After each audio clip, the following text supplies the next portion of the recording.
Guests, Miss Tallulah Bankhead. Portland Hopper. Minerva Fias as Mrs. Nussbaum. Alan Reed as Falstaff Openshaw. Parker Fenley as Titus Moody. And Al Goodman and his orchestra. And until I start blowing the flag horn, my name is Kenny Delmar.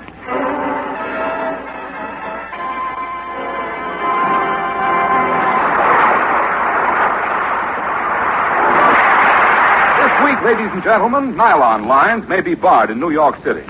Tonight we can't bring you a whole pair of nylons, but we can give you a heel who's had a long run in radio. He's Fred Allen.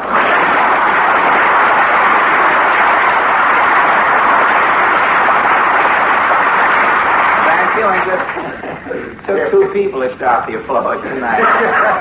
Thank you, and good evening. Can we get the DeMarcos to start my reception? We're sitting around doing nothing. Thank you, and good evening, ladies and gentlemen. Kenny, I do think it's a good idea to banish these nylon lines. You know, with butter, white shirts, there are too many lines these days. I know a pickpocket. He's up at Sing Sing. He's been waiting in a line 6 months to get inside to do 30 days. How do you feel about lines, Kenny? I wish I had a few more in the script. Not tonight, you won't. You're kidding, Kenny. Those lines are really dangerous. I read about a man who stopped in front of an undertaker's. A line formed behind him. The undertaker opened the door. The line rushed in. And before they knew it, 20 people were embalmed. You know, it's getting so today that you... Well,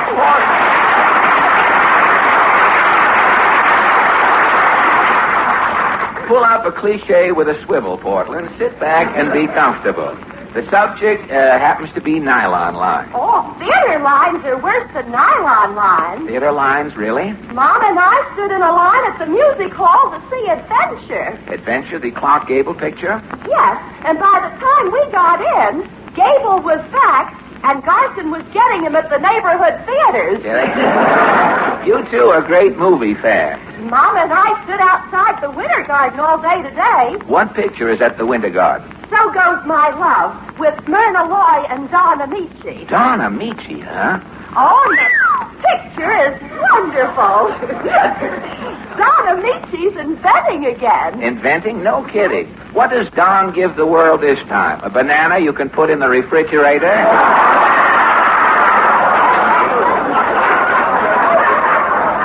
No, he invents the Maxim silencer for guns. Really? Then he finds out that guns haven't been invented, so Don has to invent a gun.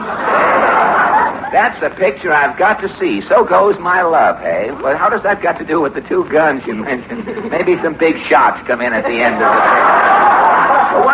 What else is new this week, Portland? A new pen came out that writes for 3 years. Oh, they say some of the stationery stores are putting in doctors now. Doctors? Yes, before they'll sell you one of those pens that are guaranteed for a lifetime, you have to let a doctor examine you to make sure you live a lifetime.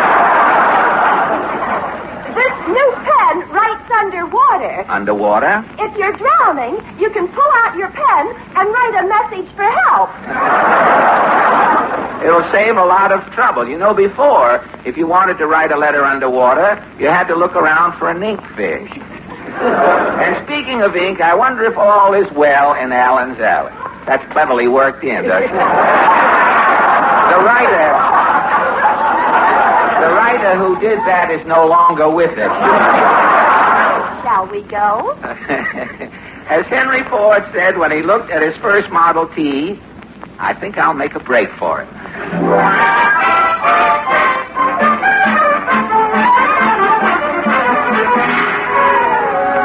Oh, it's so good to get back to Allen's Alley, Portland. Say, I guess the senator must have left his jug of corn out tonight. Even the moon is full. Well, let's knock. Somebody knock. Yes, Claghorn's the name, Senator Claghorn, that is. I know your name, both of them there. You, tell me, what about Victory Gardens this year? Every man, woman, and child in the South is having a Victory Garden. Good. We're growing only one vegetable, the vegetable that's the pride of the South. You mean? It's named after the brother of Robert E. Lee. A vegetable named after the brother of Robert E. Lee? Brocco Lee.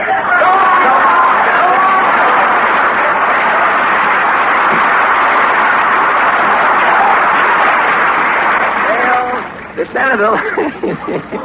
senator looks seedy enough to sprout himself. Well, let's see how Mr. Moody's going to react. Howdy, Bob. Tell me, Mr. Moody, you carry your own air conditioning with you. Tell me, Mr. Moody, are you going to have a victory garden this year? I'm going to plant, then all I can do is hope. Your farm isn't good? Birds flying over my place put the claws up over their eyes. Birds put their claws over their eyes? They can't bear to look at the land. It's bad, eh? Yeah. Last year, nothing grew. Really? Corn was so low, the crows had to kneel down to get at it. Gosh. One year, it was so dry, the weeping willows was only sobbing. No kidding. I planted rice. What came up? Dandruff. Jeepers. One year, it was so cold. Yes? Instead of jackets, the potatoes had windbreakers. Well, you've certainly had your troubles. Yeah, the year it rained was the worst. What came up? Floating kidney beans. Say, the rain must have been awful. 2 of my razorback hogs rusted to death. Rusted to death. Well, what about this year? Oh, I'm quitting the country. From now on, I'm doing all my farming in the city. What farming can you do in the city? Well, I got 1 wild oat left. I'm going to sow it. Good. Which way is Minsky's?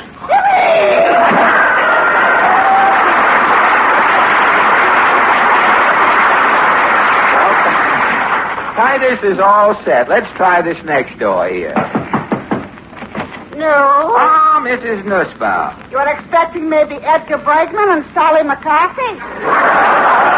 If you have a minute, Mrs. Ann. A minute only I have. Inside I'm busy. Oh, you're busy? A friend by me is leaving a baby. Little Skippy Fagelson. Skippy Fagelson, huh? And to put him to sleep, I'm reading Skippy fairy tales with nursery rhymes. Nursery rhymes? Which ones? Jake the Giant Killer. Yeah. Oh, Mother Hubba Hubba. Yeah. Winkin' Pinkus and Nod. Yes. Lazy Mantle, will you get up? Fine. Snow White and the 7 Schlossers.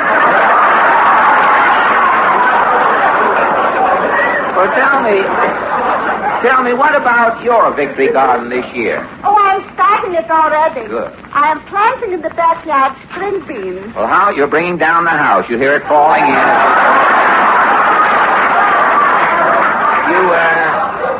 You're planting string beans in your backyard. How is your garden going? Going? It is gone already. Well, what happened? Yesterday, from next door, the Epstein chicken is eating up all mine seeds. Ate up all your string bean seeds? How do you know? This morning, it is jumping on the table. And on the table? The chicken is laying a ball of twine. Well, I should know better. But I'll try this last house. Greetings all. Leon McDuff. Falstaff's here to do his stuff. Stoller Openshaw. What new poems have we tonight? Hast heard a red-hot baby is my girl Millie. For breakfast she eats 3 bowls of chili. No. Or as the cat ate the mouse, he meowed and said, well, sir, all I need now is an Alka-Seltzer. No. How about this? When we heard the gong clang and saw the patrol, Wee Kitty's new mother was out on parole. Now wait. That has finally collapsed. Tonight we are reminding folks about their victory garden. My poem is called A Thought for Today. How does it go? I'd like to give you a thought for today. I hope you won't think me too rude. It's a matter that's vital to all the world. My thought for today concerns food. With millions hungry in other lands, this is no time to be greedy. If we raise victory gardens and cut down a bit, there'll be enough food for the needy. Don't be a glutton. Skip your dessert. A few calories less can't be felt. For the world won't be caught with its pants down if America tightens its belt.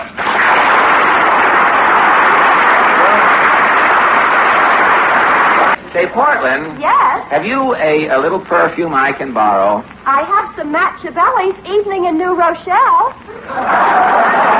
Evening in New Rochelle is a perfume? It sounds like a sentence. The label says, steeped in stardust, romantic as an hour in Bloomingdale's. Oh. Well, rub a little behind my hearing device on my ear here, will you? I have to have an air about me tonight. I'm calling on Tallulah Bankhead. Gosh, Tallulah Bankhead, star of stage and screen? That's right, and if all goes well this evening, Tallulah will be a star in radio. Well, I've soaked both lapels. Is that enough perfume? Yes. I smell like the doorman at Elizabeth Arden. Well, so long, Portland. I'm off to see Miss Bankhead.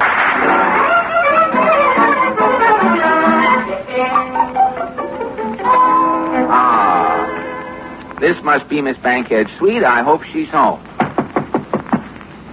Yes? Is Miss Bankhead in? I'm Tallulah Bankhead.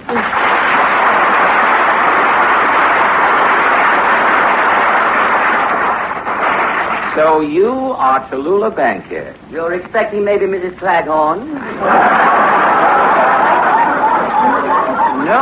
No, I'm Fred Allen. If you listen to your radio... No, if you're taking one of those radio polls. My favorite programs are Front Page Carol and Mary Margaret something. Well, I use Lifebuoy. I know Herbert Carrington is back.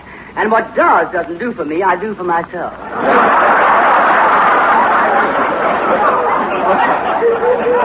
Look, Miss Bankhead, I am not taking a poll. I'm Fred Allen. Something tells me that you do not know too much about radio. Frankly, I don't. When one is in the theater, one really doesn't have time for minor diversions.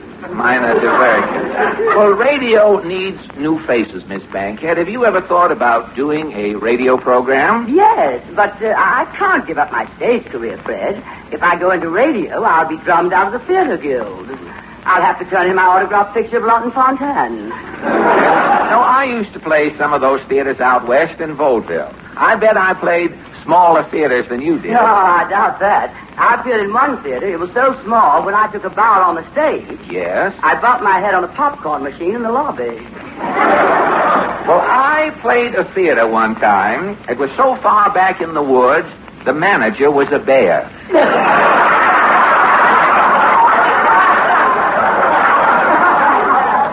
The night I closed, the bear shook hands with me and tore the sleeve out of my coat. But tell me, do they still have those theatrical boarding houses on the road? A few. Mother Boone's is still in Cheyenne. Mother Boone's still running in Cheyenne. You know, for dinner, Mother Boone used to serve a beef stew with a whole cow in it treading the gravy. Well, Mother Boone still serves plenty of food, Fred. No kidding. For breakfast, there's so many wheat cakes stacked up around you, it's like eating inside of a Cape Horse.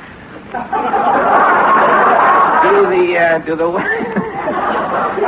the waiters still ride around the table on horseback? Yes, and that Indian cook still mashes the potatoes with his totem pole. I often wondered why the mashed potatoes used to make faces at me when I ate them. Tallulah, why don't you give up this rugged pioneer life and come into radio with me? You mean we'd be another Pick and Pat? Well, we can't expect miracles right away, but the new trend in radio is the husband and wife program. You know, the husband and wife just sit around at the breakfast table and talk for half an hour or so. What time do these programs usually start? Oh, around 6 in the morning. 6 in the morning? That's for roosters. In the theater, actors sleep until noontime. Why, Fred, I was 24 years old before I knew what Wheaties were. 24 before... But this isn't so bad. All you have to do is eat 18 sponsors' products, talk about them, and the money rolls in. Money? I think I'm weakening. What would our program be like? Well, first, the listeners would hear something like this. The correct time is 6 a.m. And now, to Lou and Freddie, that homey couple. We take you to their homey little apartment where they broadcast their homey little program direct from their homey little breakfast table. Meet Tallulah and Freddie.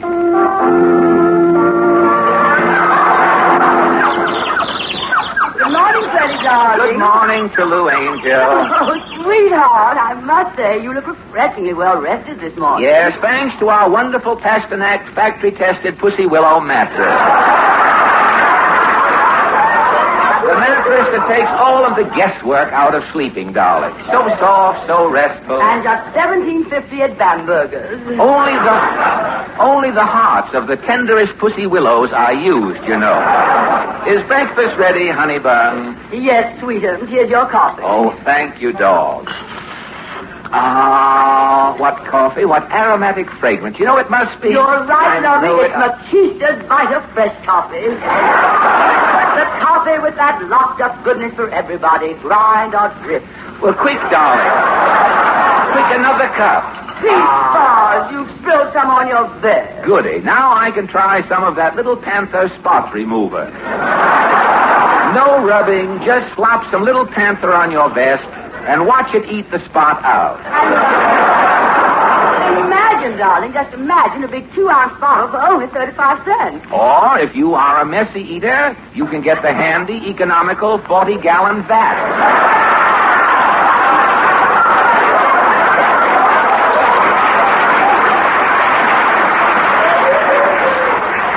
Oh, Angel Eyes, I have so much juicy gossip to tell our listeners this morning. Stop!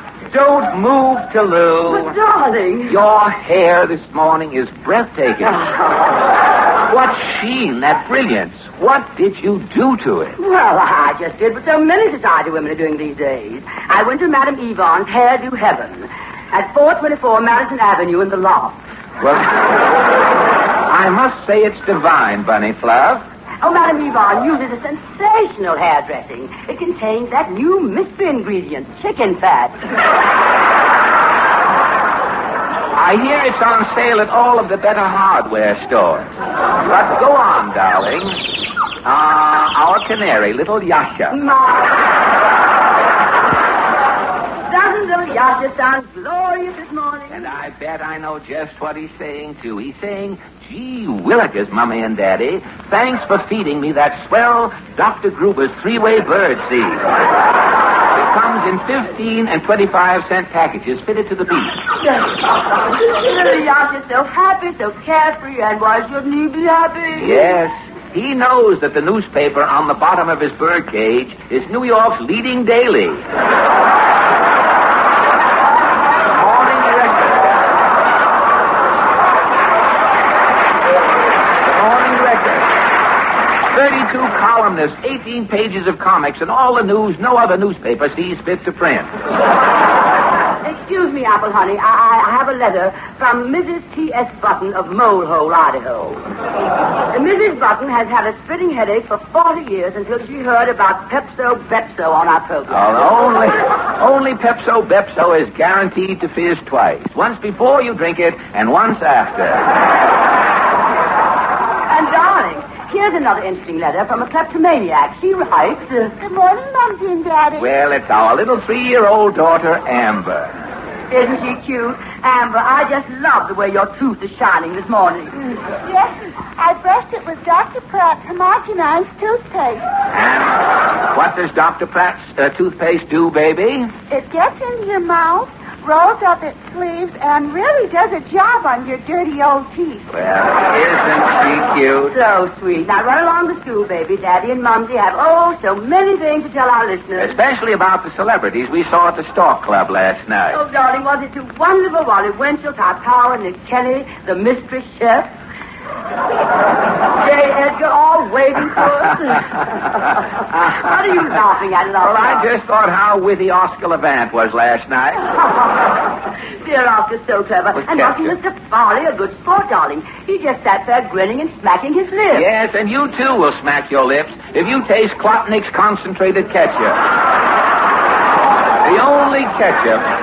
The only ketchup that bears the Hobo News seal of approval. Well,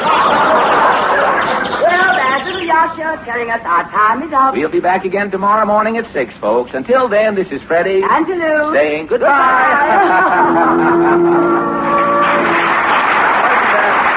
Wasn't that simple to learn?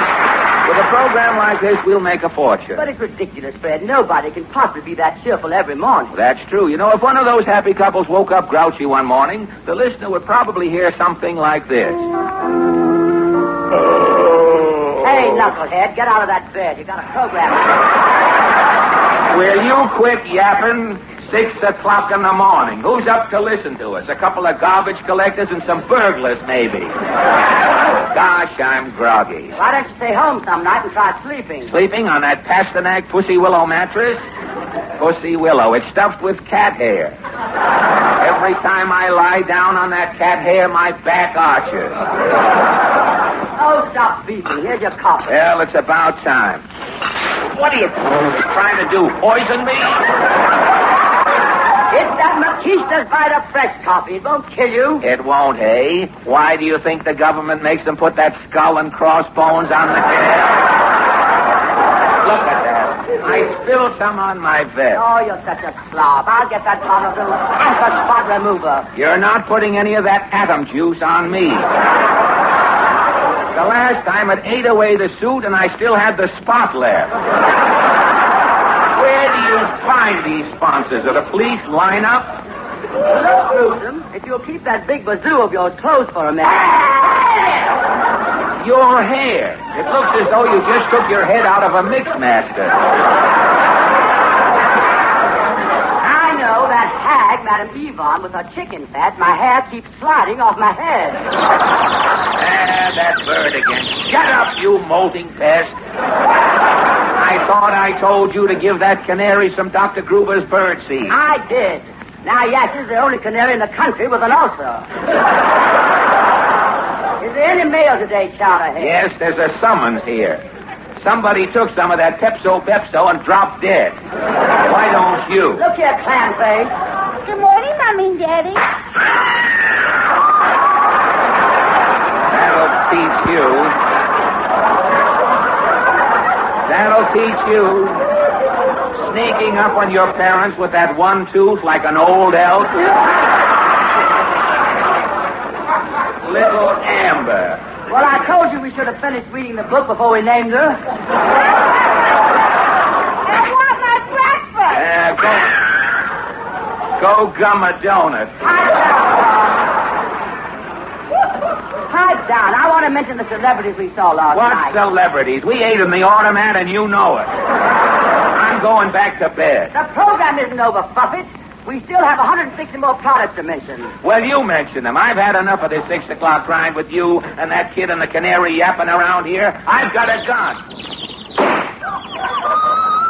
You rat! You killed Joshua! Yes, and you're next. Oh, Daddy, you killed Mommy. Yes, Amber.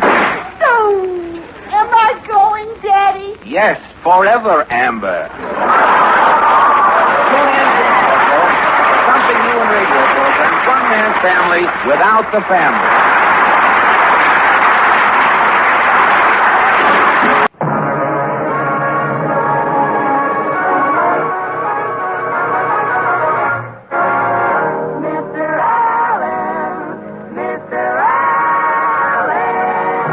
It isn't Ma Perkins, kiddies. The Fred Allen Show with Portland Hopper, Minerva Pius as Mrs. Nussbaum, and Al Goodman and his orchestra. And for those who weren't at my christening, my name is Kenny Delmar.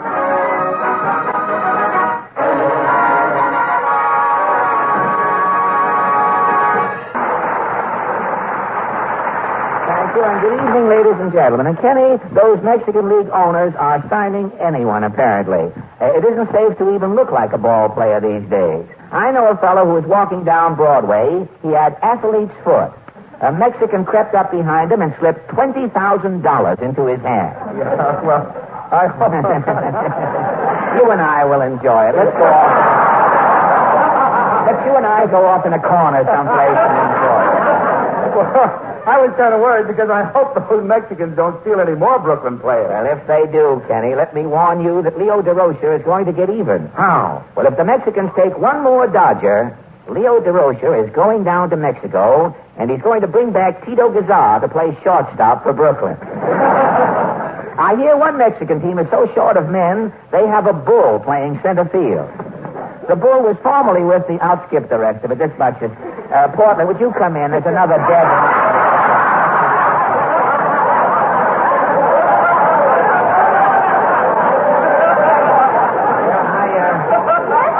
I'll show you that the line wouldn't have gotten anything.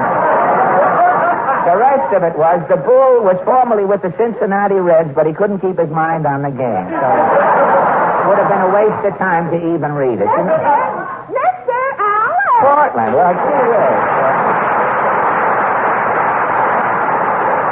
Well, Portland, pull up an old stuffed faux paw and sit down. What is the good word? New York, they're going to teach automobile driving in high school. Well, it's about time. Perhaps the next generation will be safer drivers. I saw a high school class yesterday. It was 2 groups. A driving class in 2 groups? One group was sitting behind steering wheels, learning to be motorists. Yeah. The other group was lying around on the floor. Students lying around on the floor? They were studying to be pedestrians. Oh, I see. There's only one place where a pedestrian is safe these days, Portland, and that's down in Allen's Alley. Shall we go? As the bathtub said to the open faucet, I think I shall run over.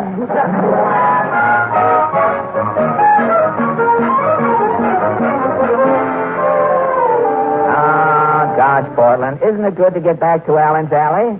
Say, the senator must be going away. Look, his mules are hitched to the buckboard out back of the house there. Well, let's knock. Somebody knock. Well, Senator Claghorn leaving town? I got my mules fed, watered, and hitched, son. I'm going to Texas. Dallas, that is. Well, what's doing in Dallas, Senator? Next Wednesday is Claghorn Day. Claghorn Day. What a celebration. Big doings, eh? The Corn Cadets, the biggest hillbilly band in the world, 2,000 boys playing jugs, will be there to welcome me. What song will they play? Stew fried pie and Texas Panhandle. Well, tell me, are you taking the train to Dallas, Senator? No, I'm speeding there by buckboard. I'm leaving Washington. Yeah? I'm swinging up through Toronto. Yes? Over across Illinois and Iowa to Nebraska. Yes? Then I'm veering down through Colorado and Santa Fe. Yeah? Taking a left turn at Abilene, I'm coming through Cleburne and Mineral Wells, smack into Dallas. But why take this roundabout route, Senator? Son, it's the only way I can get to Dallas without setting foot on that Lincoln Highway.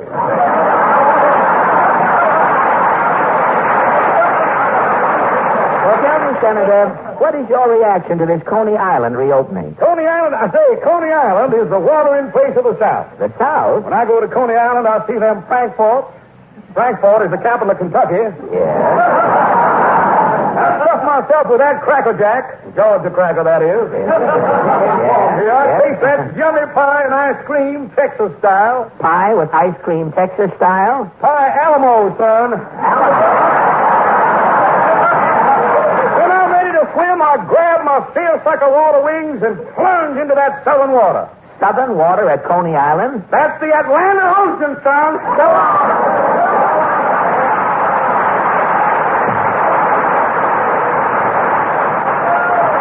Well, I guess when the senator dives in at Coney Island, he probably comes up at Southampton. Well, let's try Mr. Moody.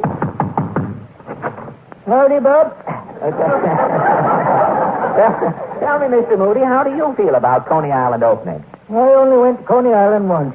It ruined my whole life. Well, how? Well, about 20 years ago, I sold my collection of speckled bird's eggs. I see. And I took the money and went to Coney Island. You were going to have a good time, eh? I had the world by the tail, and I wasn't letting go. Well, what happened? Well, as soon as I got off the train, a fellow sold me a red balloon. Yeah? Another fellow pinned a button on me that said, Chicken Inspector. You were running wild, eh? I went into a place called the Fun House. Yeah? A gust of wind shot up my pants leg. Wind was strong, hey? Threw my union suit up under my arms. What happened next? Gypsy told my fortune. Yeah? Gypsy said I'd be poor before I knew it. And you were? When I stepped out of that gypsy's tent, my long beaded pocketbook was gone. Well, you had some day. Long about sundown, I went into a place that said Tunnel of Love. Tunnel of Love, huh? I was sitting in a boat next to a girl. Yeah? It was pitch black in the tunnel. I couldn't see nothing. Uh-huh. All of a sudden, I heard kissing. You heard kissing, hey? Yeah. The boat come out into the light. Yes? The girl's veil was up. Uh-huh. My mustache was wet.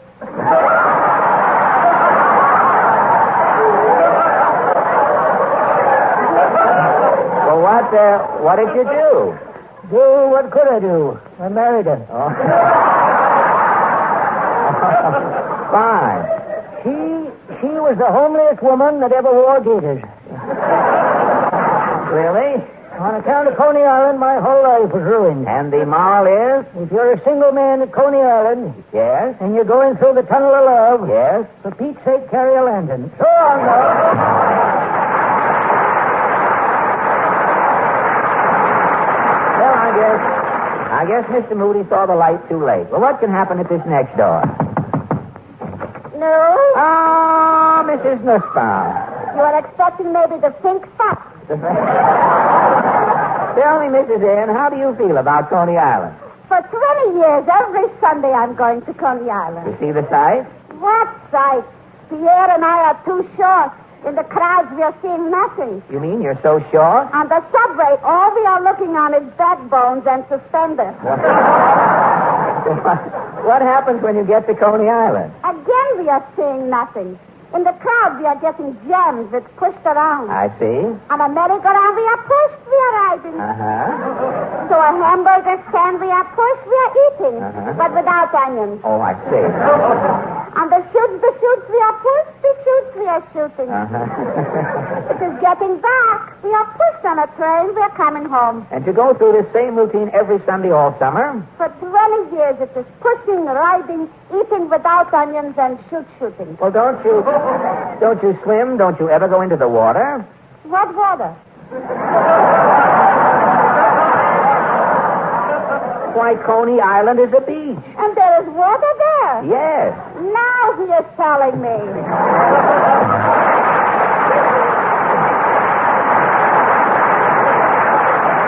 Well, the glass house can only cause trouble, I'm sure. Let us see. Hi-ho, alas, alack a day. Falstaff's here to make you gay. What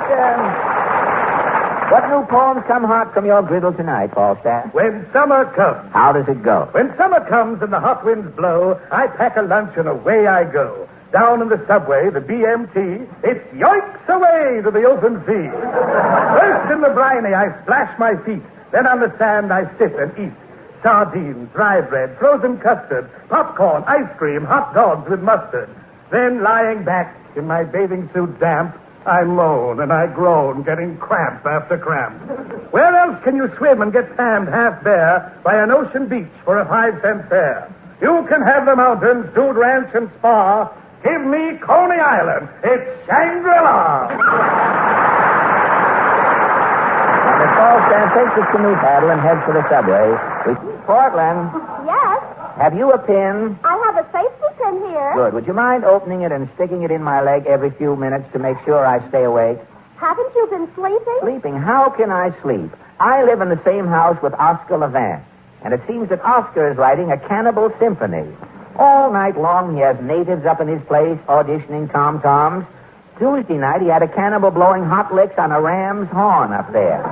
And another guy beating on a shrunken skull with a shin bone. Well, it was so noisy, I finally had to get out of the house. Well, where did you go? I went to a little theatrical hotel, the Trapeze Towers, on 44th Street. What a night I had in that joint. What happened? Well, Thursday night, after Levant had two medicine men giving voodoo chants and playing on Lydia Pinkham bottles, I put on my hat and I started for the Trapeze Towers.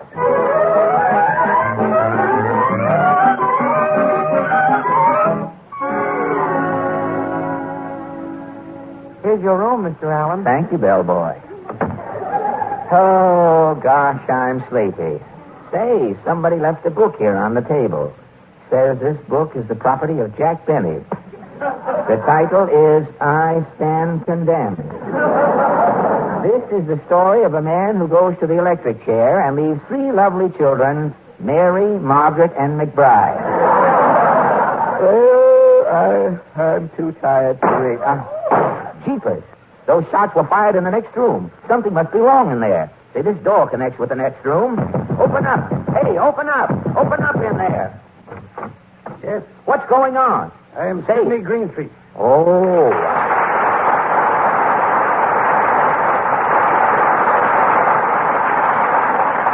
Mr. Greenstreet, what are you doing with that gun in your hand?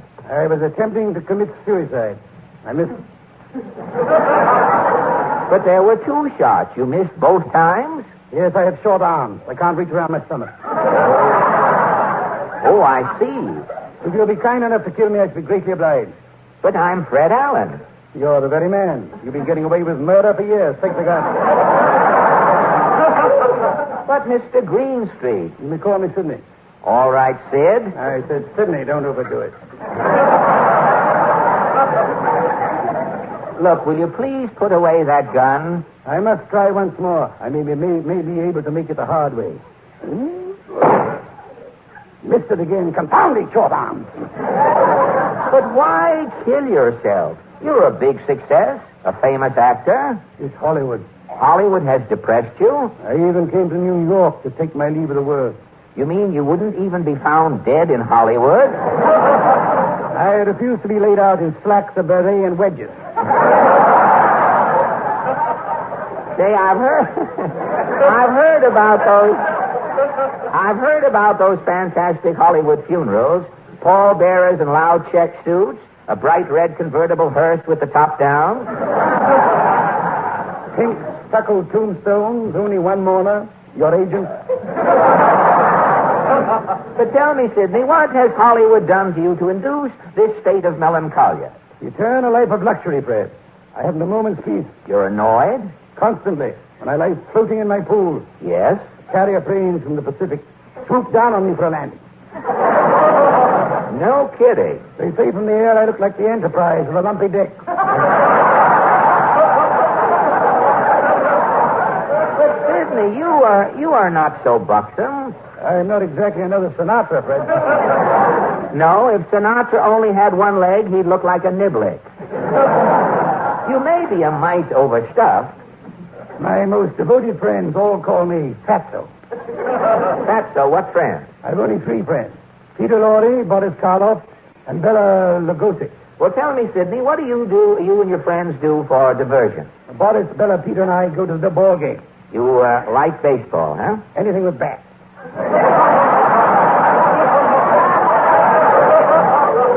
You boys are fond of sports? Every night we play football in the cemetery. Football in the cemetery? Yes, we take turns kicking ghouls. You must have some team.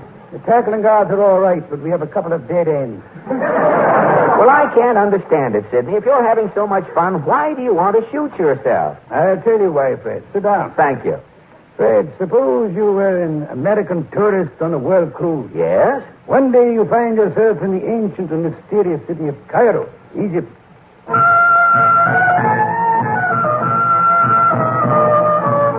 As you approach Cairo's marketplace, native beggars advance shouting. Get away. Let go of my brownie camera.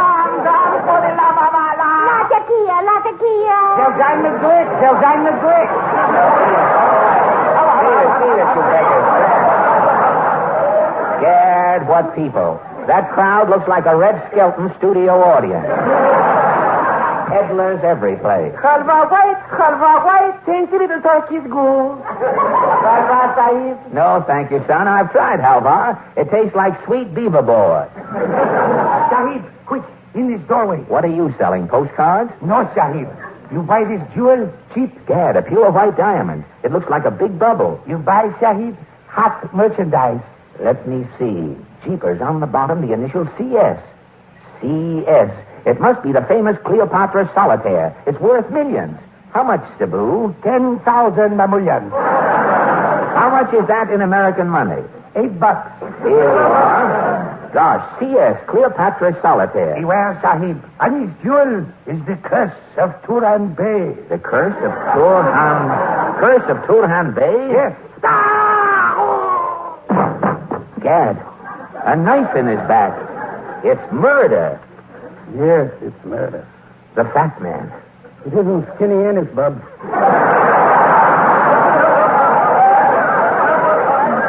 What do you want? I'll take the bauble you just purchased from the beggar I just defunct. Well, I am in a hurry, fat man. I'm catching the 1 o'clock camel to Azerbaijan. Not so fast, my baggy-eyed friend. You're coming with me. No. We're going to see someplace. No. Let go of my arm. Come, my friend. I will show you the beauty, the mystery of Cairo.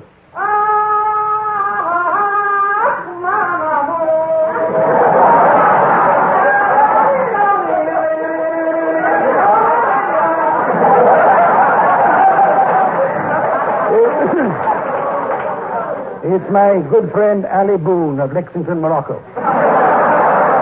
Never mind, Allie Boone, and get your fat digit out of my buttonhole. I have my orders from Humphrey. Kindly step into this cafe. Where are you taking me? This is the famous Dirty Oasis. Through these portals pass people who never again pass through these portals. Stop pushing me. Stop pushing me.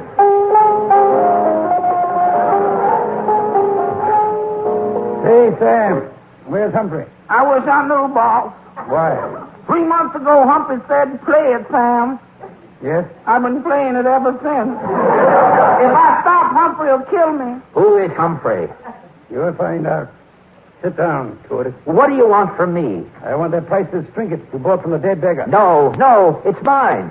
I will give you exactly 1 minute to produce it. I shall take out my watch. Your watch chain. It's a live cobra. His name is Max. I like to have something. I like to have something that would strike on the hour. Fat man, take that snake away from my throat.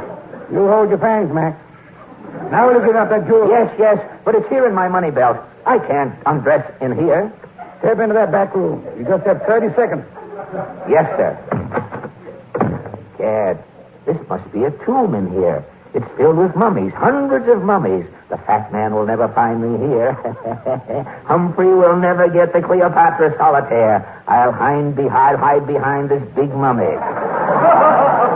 No, you won't. Fat man, I thought you were still sitting in the other room. Oh, if you try to escape the jewel before Humphrey comes, I will have to kill you. Kill me? I will poison you. I have here in my pocket a vial of deadly jitter hashish.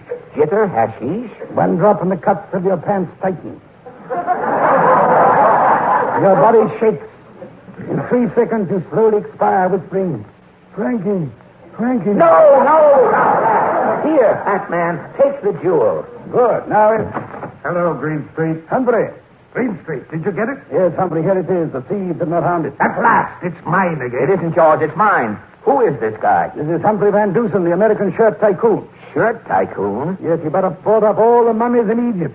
He's got hundreds of people working on unwrapping them. Unwrapping mummies? Yes, America will soon have white shirts again.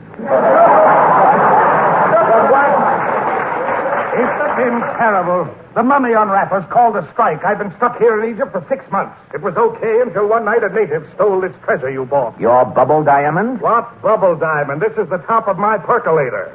A percolator top? The only percolator in Egypt. I'm a coffee fiend. I drink 40 cups of coffee a day. I haven't had a good cup of coffee for 6 months. Without the percolator top, all I was getting was brown steam. But Greenstreet... I hired him. If Greenstreet could find the Maltese Falcon, I knew he could find my percolator top.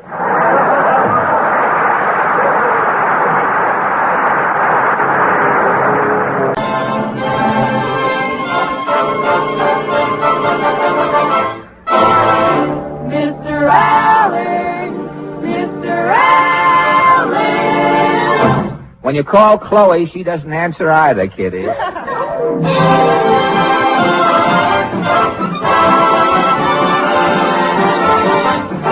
Fred Allen Show, with Fred's guest, the effervescent Phil Harris, Portland Hopper, Minerva Pius as Mrs. Nussbaum, Alan Reed as Falstaff Openshaw, Parker Fenley as Titus Moody, the DeMarco sisters, and Al Goodman and his orchestra. And until I start blowing the claghorn, my name is Kenny Delmar.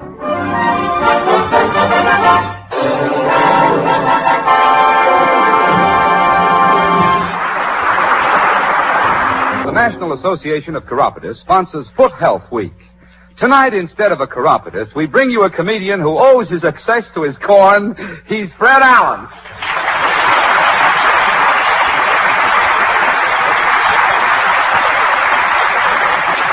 Thank you, and good evening, ladies and gentlemen. And Kenny, I'm happy that you mentioned Foot Health Week. This week, the foot is king. Are you observing the event, Fred? Oh, yes, Kenny. Tonight, in honor of Foot Health Week, I went on the Jack Benny program. I spent 30 minutes with a heel. People should pay more attention to their feet, Kenny. You know, happy feet make happy folks. Yeah, I think a man's work has a lot to do with the condition of his feet. Yes, Kenny. I know a man who works 10 hours a day and his feet are in perfect condition. Oh, what does he do? He's a mounted policeman. Well, and he has no trouble at all? No foot trouble. He does have a few occupational calluses. Where? Where? Kenny? I said chiropodist, too. I know. Two wears are all right because he has two calluses. Kenny, I refuse to tell you I am no stool pigeon. If you think that I am going... Alan! Well, what?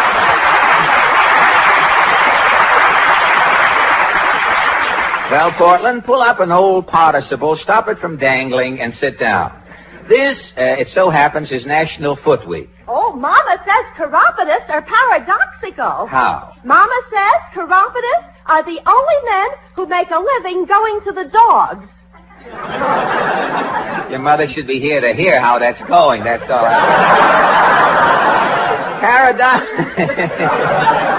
Paradoxical, that's some word you used there. Dr. IQ used it on his program last week. Oh, it's a used word, is it? I thought.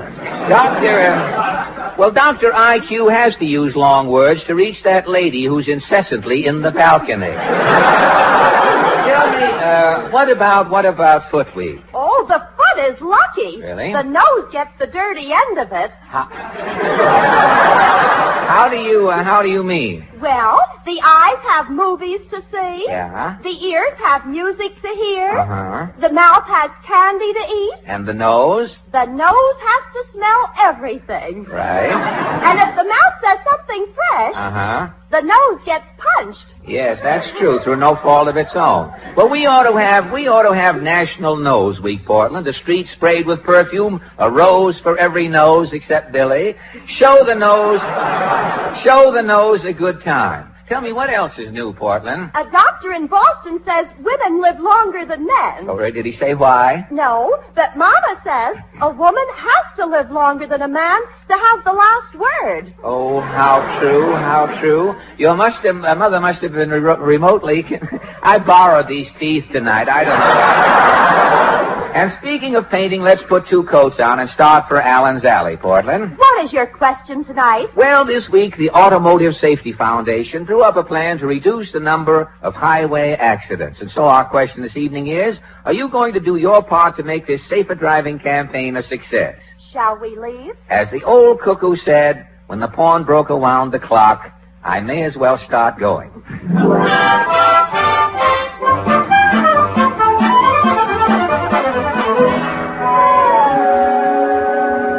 Gosh, Portland, Allen's Alley is as quiet as a mink molting on a pile of peach fuzz. I wonder if the senator is back from Dallas yet. Let's knock. Somebody knock. Well, Senator Claghorn. Yeah, I just got back from Texas, son. Why, you're all dusty. Yeah, I know, I ain't brushing my clothes. That's Southern dust. I'd rather eat the soil of the South than Yankee pastry. Well, tell me, how was your reception? Claghorn Day was the biggest thing Dallas has seen since the last Major Bowes unit was stranded there. Bigger than that? What happened? Well, they gave me a big watermelon barbecue. What a sight. Really? 2,000 Texans with their faces buried in watermelon. Gosh. You could hear the sucking from Dallas clean to Little Rock. What happened after the dinner? There was an all-star radio program over the entire Rebel network. Really? Who was on the radio show? Big Southern band, Swing and Sway with Henry Clay. Yes? Then that Southern opera singer, Lily Pone. Lily Pone? Yeah, Lily sang Carry Me Back to Old Louisiana. Now, wait a minute. Isn't that Carry Me Back to Old Virginia? Lily got 2 encores. She had to keep on carrying. Tell me, what else happened? When I closed the program with a short 8-hour talk, filibuster that is. Well, this is almighty interesting in a sordid way, Senator.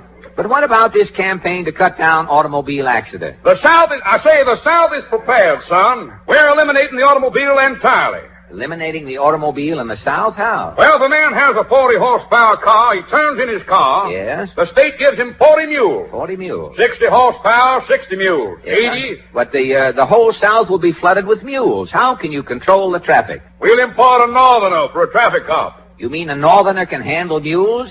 It takes one jackass to tell another jackass where to go.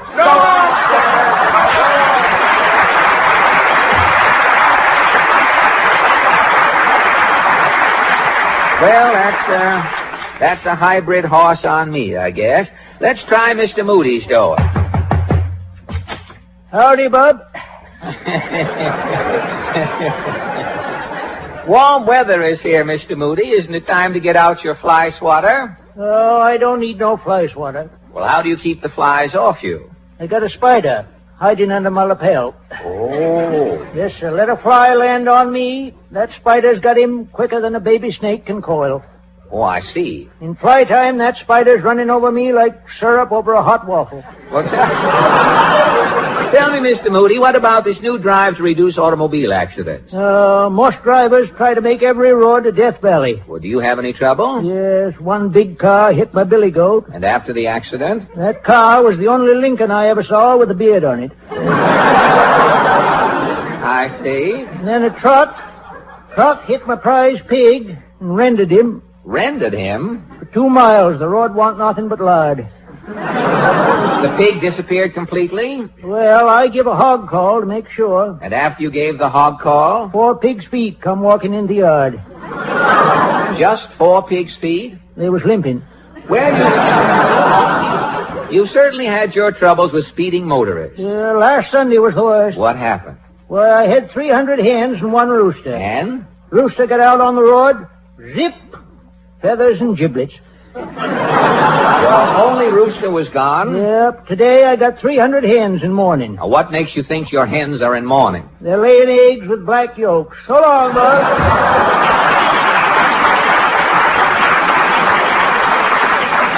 Well, I guess without his rooster, Mr. Moody has nothing to crow about. Well, let's see what happens next door here. No. Mrs. Nussbaum. You're expecting maybe lemonade? Tell me, Mrs. Ann, have you heard about this campaign to cut down automobile accidents?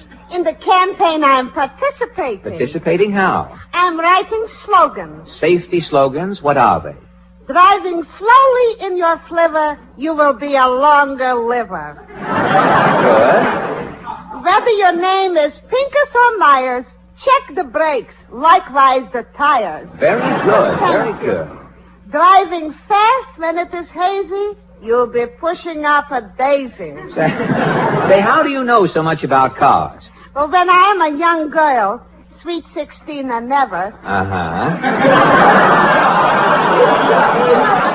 Pierre in a Spatz Bearcat is driving by. Yeah? Through the goggles, he is winking. Through the goggles, and that started your romance? In a used Essex, the rumble seat, Pierre is courting me. Yeah?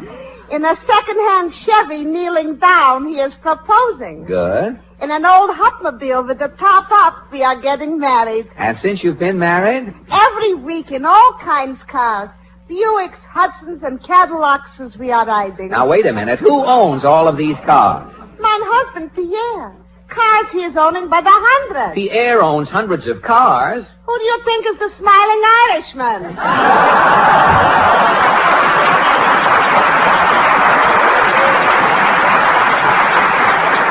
Well, that leaves us just one more shanty to investigate. A single knock upon my door, and Falstaff's here to do his chore. You have new poems this evening, of course. As well you know, sire. Yeah? As hast heard, they pinched the hot dog vendor. Someone called a cop. He had the mustard in the middle and the pickle on top. No. Or, what are you hiding, said the kangaroo. The squirrel answered, nuts to you. No. How about this? Mother is singing. She's happy and gay. For the warden made her a trustee today. Now, in the game of life, you are a foul ball. Tonight we are discussing the campaign to reduce automobile accidents. My poem is ready. And what is your epic of prevention called? My motoring problems are over. How does it go? My motoring problems are over, but I warn all folks who drive, certain precautions must be taken if a car owner hopes to survive. Take it easy on the highway. At the wheel, use common sense. Have your car checked on occasion. You'll avoid all accidents. Never speed. Don't be a road hog. Don't drive with one arm round your girlie. Better late to where you're going than to meet St. Peter 10 years early. Advice to others I give freely. Lucky me, I bask in clover. The finance company called this morning, so my motoring problems now are over. Falstaff. And as Falstaff throws his road map to an admirer.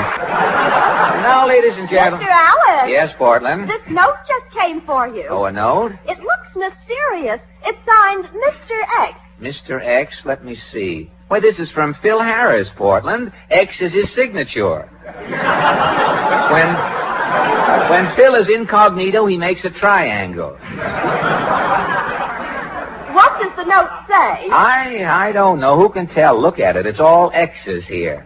At the bottom, it's stamped very E-R-G-U-N-T. Urgent. Oh, very urgent, I guess it is.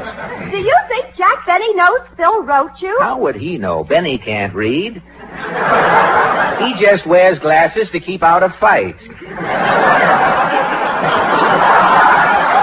Benny thinks the only letters in the alphabet are L-S-M-F-T. You've never heard of A, B, and the early one. I've seen, you know, that This may be Phil now. They had better be, or the rest of the program will be nothing but Crosby records. Come in. Well, open my mouth and pour down a gallon if it ain't my baggy-eyed pal, Frederick Allen. Phil Harris.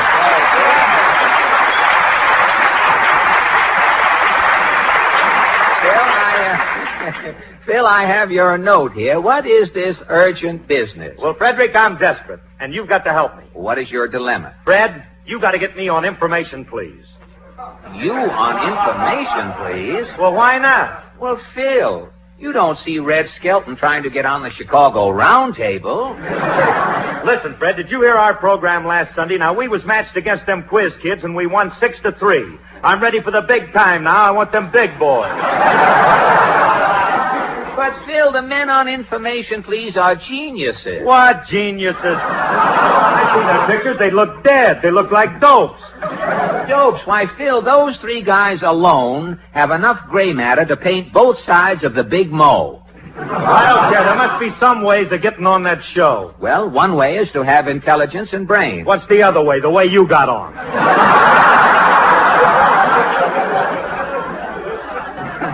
Now, look, Phil. I got enough dough. Just tell me what guy you pay off. I'll lay it on there. Phil, you wouldn't even have a chance on information, please. Oh, yeah? If I start throwing hyphens around on that show, I'll drive them palookas crazy. But, Phil... I ain't so dumb. I got questions. Who wrote Shakespeare? Who? Macbeth.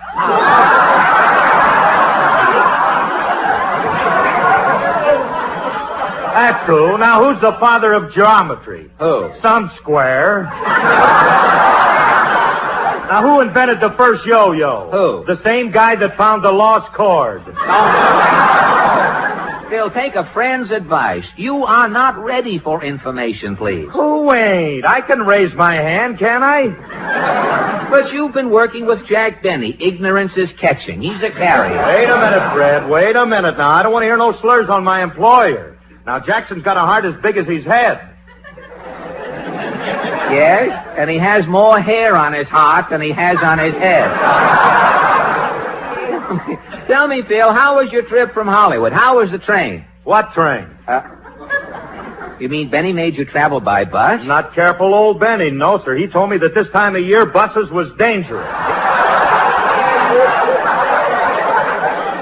Well, how did you get to New York? Well, look, out in California, Jackson took me down to the Lincoln Highway. Yeah? He handed me an orange and said, start walking. Start walking with the orange? That's right. He said, when people start coming up to you and saying, where did you get that yellow tennis ball? You're out of California. Keep going east. Well, now that you're here, I hope Denny found you a nice hotel room. Well, it ain't bad, but the chambermaid sweeps all the dirt under the carpet. It's bad, eh? Murder. To get to the bed, I gotta walk uphill. Does your room have a nice view? Ain't no view. No view? No, the window's a mirror. When you look out the window, you're looking right back into the room again. There's no air in the room? Well, we got a little air. The house detective comes up every hour and breathes through the keyhole. Look, Phil, what do you want living around in these flop houses, walking from Hollywood with an orange in your hand? Why don't you quit that guy, Benny? Me quit Jackson? What can I do? Well, you can come with me. You'll be happy on this program. Wait, I'll introduce you to the cast. Wait a minute. Say, Fred. Yeah? Who are those guys sitting there with those rented tuxedos? Phil, that's our orchestra. Orchestra? Them guys that got shoes on. Now, look, Phil. Look, if that's an orchestra, where are the jugs? Jugs? Certainly. Where are the automobile horns? Where's the wash tub bass? Oh, Phil, this isn't like that band you have on the Benny program. These men are musicians. Well, then what is that guy down in front there? What's he doing, weaving a rug? Phil, that is the harp. That's the harp the man has there. Well, what are them other guys holding, them wooden frying pans? Phil, those are violins. Phil, I'll show you how our violin section sounds. Mr. Goodman, a few bars on the strings, please.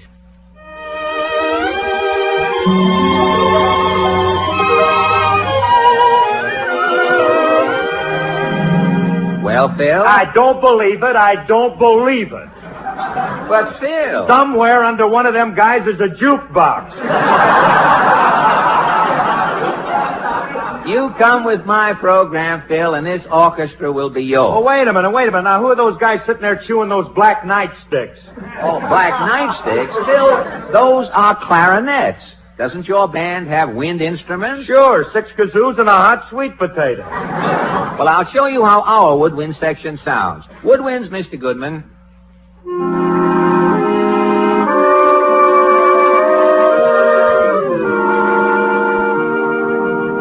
Well, Phil, Phil Harris, you're crying. That was the most beautiful thing I ever heard in my life. You liked it, eh? Well, I'm crying, ain't I? And I'm cold sober. Well, wait till you hear the brass. Well, wait a minute. Brass. Who cares about brass? That's one thing I got in my orchestra, too. Brass? Right next to every one of my boys is a cuspidor. But our brass section is dry, Phil. All right, Mr. Goodman.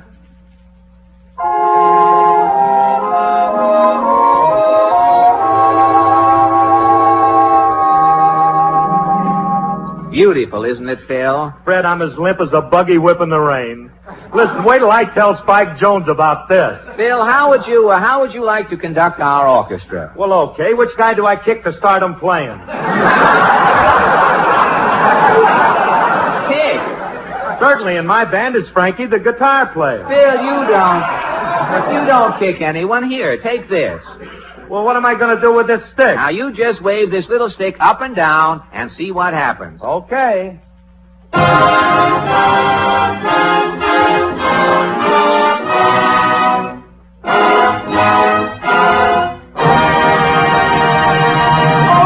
Did you hear that? That was me. I did it. Alice, baby Alice, Phyllis. That was me. Oh, everybody. That was me, Fred. Now, that easy, was Phil. Well, it was me.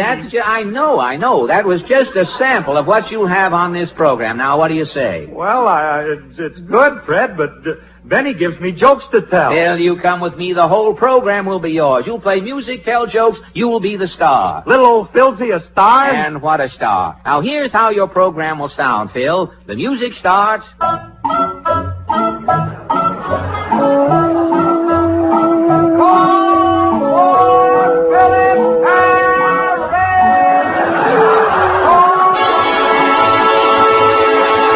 And here he is, that silly so-and-so from the solid South, Phil Shut-My-Mouth Harris. Thank you. Hiya, folks, it's Filthy again. Tonight I'm as hot as the floor of a Turkish bath. Well, why are you so happy, Phil? Well, I just heard from my Uncle Fred. He's a policeman in Atlanta. A policeman in Atlanta? Yes, he's a Dixie cop. Oh, Harris, if anything happens to Abbott Costello, I have nothing to worry about. Well, Phil, I think it's about time to leave for Allen's Alley. Allen's Alley, nothing. This is my program, and on my program, it's called Tobacco Road. All right. Let's go. Ah, yes, it's so quiet and peaceful here on Tobacco Road, Fred. Well, it should be. Everybody's out in that play again this year. Yes, sir. But I see the senators is home. A cottonmouth snake just come out of his front door running for its life. I'll now.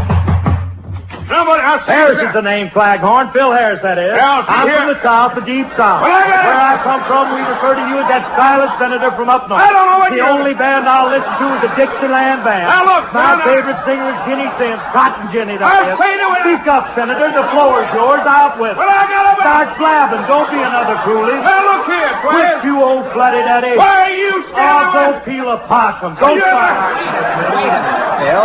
I'm from the Phil, solid. Phil, you were... Phil, I'm solid, that is. Now, Phil, wait a minute. Hold your southern temper. You can't talk to the senator like this. You keep your big northern nose out of this, you Yankee pigeon bugger. Yeah. Son, I want to shake your hand. You got a mouth after my own heart. Well, it's a pleasure, Senator, a pleasure. Well, Phil, what about the rest of the program? Forget the program, Fred. Forget the program. When two Southerners get together, there's got to be a song. I come from a humming family, son. Let her rip. Okay, Senator.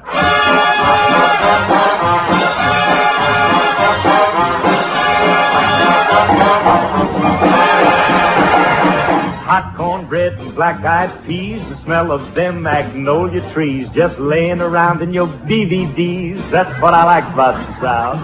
Those lazy naps in the afternoon, old Jeff Davis and F.D. Boone, the greasy smell of baked raccoon. That's what I like about the South. Hit it, Senator. The way Southern folks all say you all, the way the cotton comes up in fall, the way the boll weevils eat it all. That's what I like about South. Where Coca-Cola's, foam and fizz, where man can live on land that's his. With his plenty of money, Confederate that is, that's what I like about South. Now, wait a minute, boys. It's my turn now. Give me the Bowery where folks go slumming. New York girls so becoming. Where every house has indoor plumbing. That's what I like about the North. Old Broadway, those burlesque queens. Central Park with its grassy greens. Where Mammy's little baby likes Boston baked beans. That's what I like about the North. All right, boys, let's do it all together, huh? Where everybody, north or south, can get right up, shoot off his mouth. Where kidding one another is all fair play. That's what we like about the USA.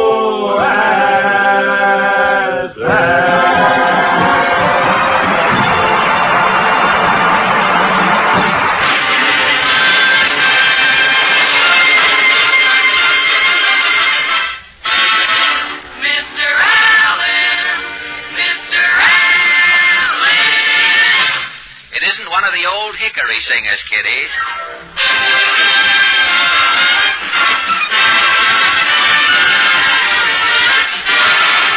The Fred Allen Show, with Fred's guests, Mary Livingston's husband, Portland Hopper, Minerva Pius as Mrs. Nussbaugh, Alan Reed as Falstaff Openshaw, Parker Fenley as Titus Moody, and Al Goodman and his orchestra. And until I start tooting the claghorn, my name is Kenny Delmar.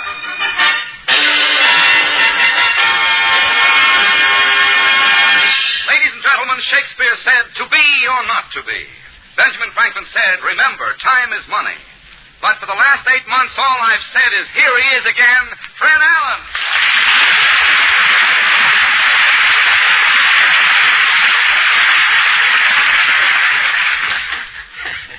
Thank you and good evening. Thank you and good evening, ladies and gentlemen. And Kenny, I happen to overhear your opening remarks. Lad, if you are unhappy in your work... Well, how can I be happy, Fred? Every Sunday, what do? I have one line. Here he is again. Kenny, the man who invented the telephone only had one line when he started.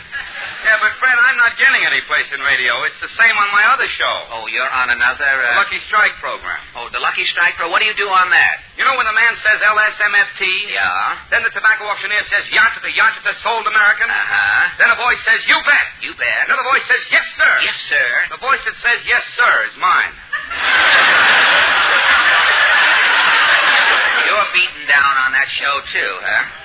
Kenny, why don't you give up that other job and just work on our show? You mean you'll pay me the extra money? No, Kenny, but I tell you what I shall do. I'll let you add the line you have on the Lucky Strike program to the line you have on our show. Put them together now and see how they sound. Here he is again. Yes, sir. How is that? Well, that's more like it, Fred. Now I've got something to do. As long as you're happy, Kenny. Mr. Allen. Well, partner.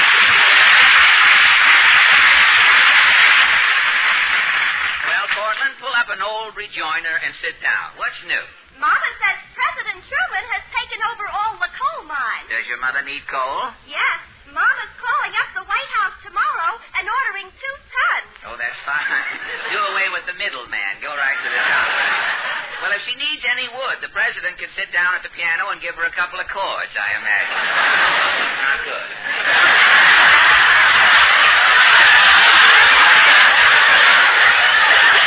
Can I help it? A man crept in here and did something to the script tonight. I won't mention his name. Mama says the world today is a bowling alley. The world is a bowling alley? Every time you turn around, there's a strike. Anything you don't understand, applaud. It's perfectly all right. That's what they do in Hollywood. People come in, just applaud and get warm and go home. And I'm glad the trains are running again, Portland. Yes, if the railroad strike lasted 1 more week, Yeah? the Atchison, Topeka, and Santa Fe would have been off the hit parade. Oh, that would have been terrible. Well, I think I'll run along, Portland. I have to get my magnifying glass and worm a crab apple. Mama says Friday is your birthday. That's right. How old are you? Nobody knows, Portland. I was born before the Decca Company started, so there weren't any records in those days. Mama says Now, don't you laugh. Don't you laugh.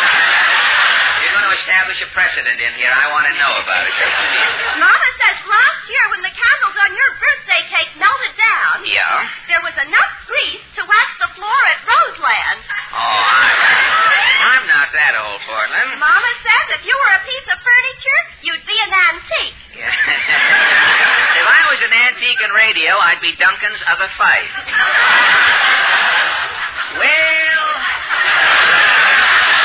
Well, that's life, I guess, Portland. Mama says life is like the Australian fig bird. The Australian fig bird? It lives on the seeds in figs. But there aren't any figs in Australia. The Australian fig bird dies at birth. And the Australian fig bird has nothing on our jokes. I think we'd better get along to Allen's Alley, Portland. What is your question tonight? Well, recently, a Mr. Ralph Slater, a specialist in mental suggestion, made a phonograph record that he guarantees will put any insomniac to sleep. And so our question is, do you have any trouble sleeping? And if you do, what are you doing about it? Shall we go? As the dollar did said when the glutton sat down, I'll be gone in a minute.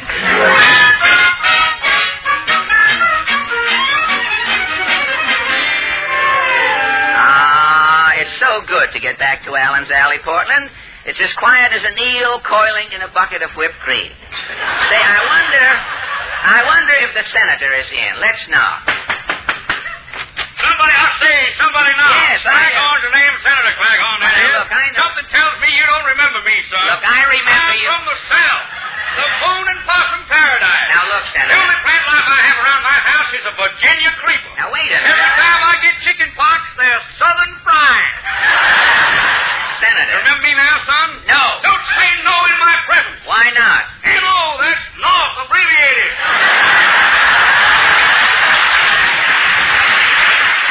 Wait a minute, Senator. What about this sleeping problem? When I first went to the Senate, I had plenty of trouble sleeping. After the roll was called, I'd put on my sailsucker nightshirt and my linsey woolsey beret. Yeah? And I'd face the south, lean back, close my eyes. And go to sleep, huh? Until some Yankee pigeon plucker would get up, start flapping his lips, and break up my Morpheus filibuster. Filibuster, that is. First for the first time, Senator. Are you still losing sleep, Senator? No, I've solved my problem, son. How? When I'm ready to sleep in the Senate, I sit back and croon myself my southern lullaby. What is your southern lullaby? Rock-a-bye, small fry on the cotton tree top. When the southern wind blows, your cradle will rock. When the wind's from the north, I say, baby, you'll bawl. For down will come cradle, tree, and you all. Well, very good, Senator.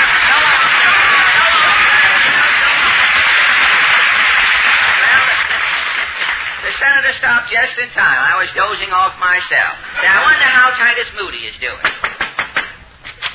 Howdy, Bob. You're starting to sound like Dennis Day, Titus. Mr. Moody, do you have any trouble sleeping? I only half sleep. Half sleep? I got short eyelids. With short eyelids, you can't close your eyes, huh? Only when I frown. Oh, I see. Well, are you the only one awake on the farm? No, daylight saving time has got everything in a swivet. The animals are bewildered? Yeah, my cow had insomnia. Your cow didn't sleep at all? The bags under her eyes were so big, I didn't know which end to milk. You were confused, eh? Yeah. First time I milked the wrong end and got 2 buckets full of homogenized tears. Well, have you cured the cow's insomnia? I got a book on hypnotizing. Good. I stood in front of the cow. Yeah? I stared right into her eyes. Uh-huh. I started waving with my hand. Uh-huh. I said, Alakazam, Alakazam. You ain't a cow, you're a hen. You're a hen. Well, was your hypnotism a success? Yeah, today that cow thinks she's a hen. Well, how do you know? Well, she's sitting on a nest. You mean? She's laying eggnogs.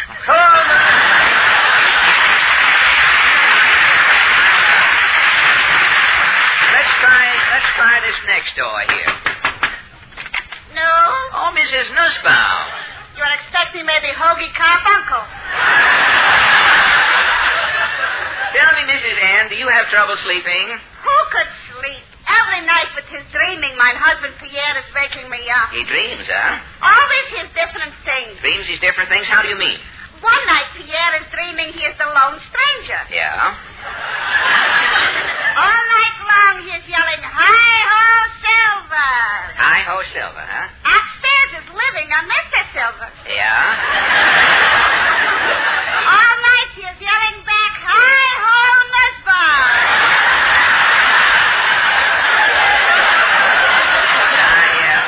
I see. One night Pierre is dreaming he is an automobile, a roadster. A roadster?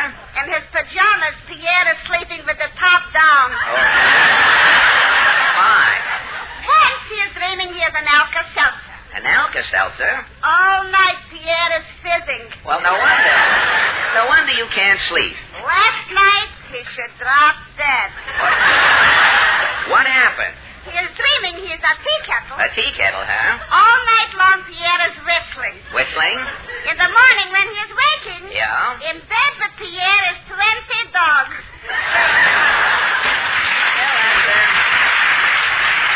That brings us to the lavender shanty at the end of the alley. Let's try here. You knocked 3 times. Do you think that's nice? In my last picture, the postman rang twice. Falstaff, you have new poems tonight? Indubitably. Hast heard, said the little bear to the big giraffe, let's eat a hyena just for a laugh? No. Or, when I called her baby, her face lit up because she had a lantern jaw? No. How about this? Mother's home putting spikes in her shoes. She's playing first base for Vera Cruz. Now, wait a minute, Falstaff. You exponent of the hackney, tonight we are discussing the problem of sleep. My poem awaits your bidding. And what is your shut-eye sonata called? My recipe for slumber. How does it begin? If you cannot sleep at night and you don't know what to do, my recipe for slumber is just the thing for you. Don't waste time taking powders. Don't bother counting sheep. Don't dawdle in a hot bath hoping you will sleep. Don't give up drinking coffee. Don't send for any gland bath. You can eat and drink all night, and still you'll meet the Sandman. My recipe for slumber is older than the Sphinx. Just cut 20 tiddlies into halves, and you'll get 40 winks. Well, thank you.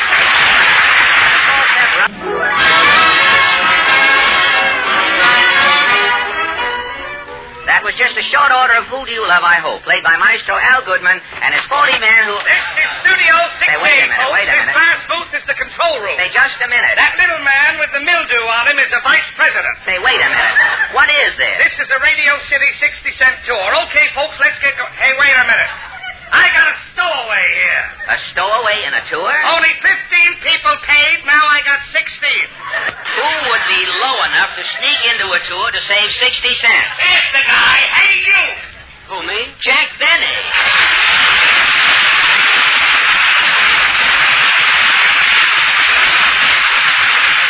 Come on, Jack. 60 cents out of your back. Take your hand off my car. Put me down. Yes, guys. Put Mr. Benny down. I'll give you the 60 cents. Wait a minute, Fred. Wait a minute. Put that money away. But, Jack. I've only seen half the tour. Well, Jack. Give him 30 cents. Here you are, guys. Thanks. Follow me, folks. On your right is a water cooler. Well, Fred, it was nice of you to pay that 30 cents. Oh, it was nothing. Nothing, he says. 30 cents. Jack, how can you be so cheap? All right, go ahead. Be like the other radio comedians. Tell some cheap jokes. Say I'm tighter than the skin on Sidney Greenstreet's hip. Squeeze a nickel so hard the E pluribus laps over the unum. Tell him. Well, Jack, I didn't... Don't start insulting me after I made a special trip up here just to say goodbye before I leave for Hollywood. Well, Jack, All of a sudden I'm cheap. I won't even eat in the sun. My shadow might ask me for a bite. Your shadow has teeth? Jack, don't...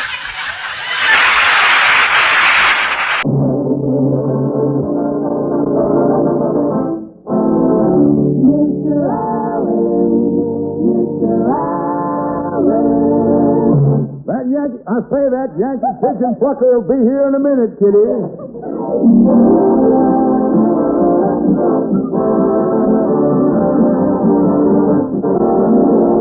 The Fred Allen Show, with Fred's guest, Dennis Day, Portland Hopper, Minerva Pius as Mrs. Nussbaum, Alan Reed as Falstaff Openshaw, Parker Fenley as Titus Moody, then Al Goodman and his orchestra. And until I sound the claghorn, my name is Kenny Delmont.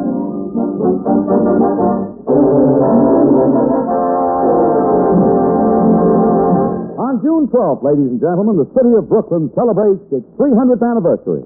Tonight we bring you a man who isn't a resident of Brooklyn, but he looks 300 years old. And here he is, Fred Allen.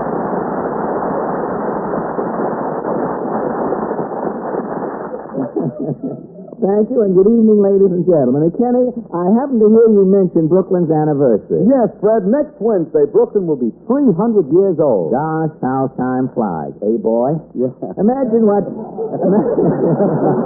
I use the word boy loosely in this sense.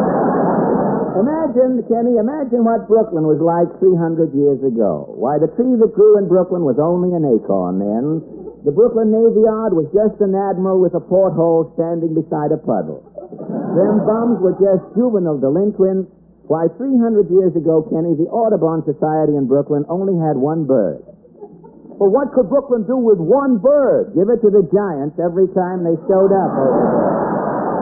Yes, Kenny, Brooklyn is 300 years old, and we should wish the borough a happy birthday. And I'm certainly glad... Portland, do this. Well, Portland, split yourself an overstuffed infinitive, pull up one half, and sit down. Tell me, what is a gog, ce soir? Ce soir? Is that French? Uh-huh. I took French in school. You did, really? Can you understand Charles Boyer when he speaks French? I can't even understand Charles Boyer when he speaks English. Yeah. Oh, fine. Winning new friends all along the line. Do you speak French? Just enough to say hello to Hildegard when I pass the Penguin Road.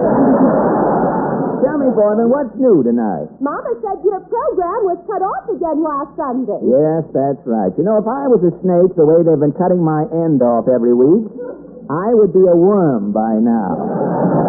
Mama says it may be the meat shortage. Well, what has the meat shortage to do with some vice president cutting off the end of my program? Mama says he might want a slice of ham. A slice of ham? Yeah? I hope that laugh's contagious. It's all right, Portland. It's your joke. You brought it in. You might as well laugh at it. Have you any other hot items? Well, they gave Jimmy Durante a big party this week. Say, I saw that. They had to go underground with it, as I recall. He's been in show business 30 years. 30 years. I know. Durante left home as soon as he was strong enough to lift his nose. He left the house with one nostril and went back and got the other when he was 2 years old. And he has been on the stage ever since. What makes Jimmy's nose so big? I don't really know. It looks as though somebody left an elbow on his face. Are you leaving Portland? Yes, Mama's expecting a bundle from heaven. Your mother, a bundle from heaven? Yes, Mama ordered some hamburgers. Oh, and the bundle? It's from Hamburger Heaven. Oh, that... Well, that doesn't do it, Portland.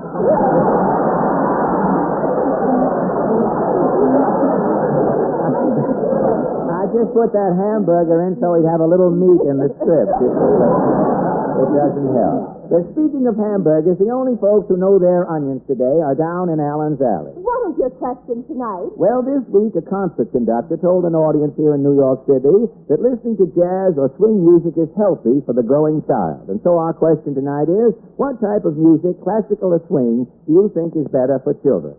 Shall we go? As the cow said when it sat in the skimmed milk, I'm on my way.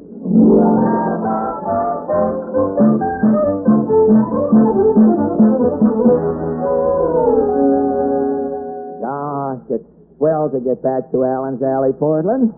I guess the senator's home all right. His mule just looked out the parlor window. Oh, well, let's knock. Somebody knock. Yes, I know. Claghorn's the name, Senator Claghorn. Now, look, I know What's on your mind, son? I'm busier than 2 octopuses necking. Now, wait a minute. Yeah, I just got back from a wedding. Old Blewett Dabney's boy was fixing to marry little Ellie Mae Calhoun, a 2-7 bell. Ding dong, that is. Now, wait a minute. Toasting the bride, I raised my Southern Martini. What is a Southern Martini? It's a glass of straight corn with a possum leg in it. Tell me, Senator, how were the nuptials? Well, the wedding didn't come off, son. The groom got away. How could the groom get away? The bride's pappy was loaded, but his gun wasn't. Well, tell me, Senator, how does Washington feel about the effect of swing music on children? I called for a quorum and a committee in the House. I got one for you tonight. Yeah. I can use one tonight if I called for a quorum. You should have seen Congressman Fuller brush me off. You mean? Fuller brush, that's a joke. It's no good. I heard it. Well, admit it, son, you're just a lard head. Sue it, that is. Now, quiet, you old windbag. Well, I've hushed my fuss, son. You're sure that your fuss has been hushed? Yeah. Now, what? What about this music question? The South is music-loving country, son. Everybody's humming and strumming. Humming and strumming. But what about the child's attitude toward music? Every bitty with his southern sprout learns the scale at his mammy's knee. The scale? Re, mi, fa, sol, la. Now, wait a minute, Senator. Re, mi, fa. The scale starts with do. Son, the South ain't had no dough for 200 years. So long, Senator.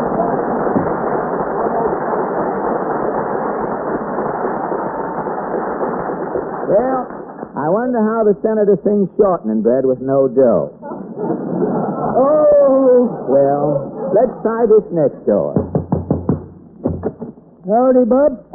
We can use that little air tonight, Senator. The conditioning is broken down. But tell me, Mr. Moody, how do you feel about the effect of jazz music on children? Why, I come from a musical family. Oh, really? Yeah, my great-grandpappy pulled the bell rope at the village chapel for 20 years. Was he a good musician? When Grandpappy pulled Old Lang Syne, and the wind was right, yes, you could hear the sobbing 10 miles away. God. My cousin, Dinky Leach, is a one-man band. Dinky Leach, a one-man band? Yeah, Dinky left on a concert tour last week. Uh-huh. Took 30 men with him. A one-man band, and he took 30 men with him? Yeah. Lonesome? Petrillo.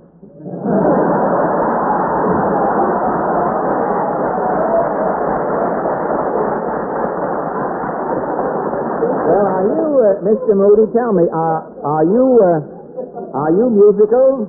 I used to play the jacket off the sweet potato. You used to, huh? Yeah, my mouth got sprayed. I had to give it up. Well, I must say that your family has done a lot for music. My pa was the first jitterbug. The first jitterbug? What gave him the idea? Well, pa was playing his tubie in the backyard one Sunday. His tuba, huh? Yeah, a tornado come up. Uh-huh. The wind went down into the barrel of the tubie. Yeah? Pa started spinning round. Uh-huh. Before we could stop him, pa was corkscrewed 10 foot into the ground. But how did that make him the first jitterbug? Well, when we looked down into the hole, yes, pa said, dig me. So long, Buck.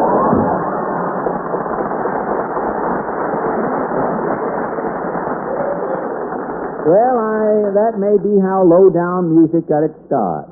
I wonder if anyone is home next door. No? Ah, Mrs. Nussbaum. You were expecting maybe the King Cohen Trio.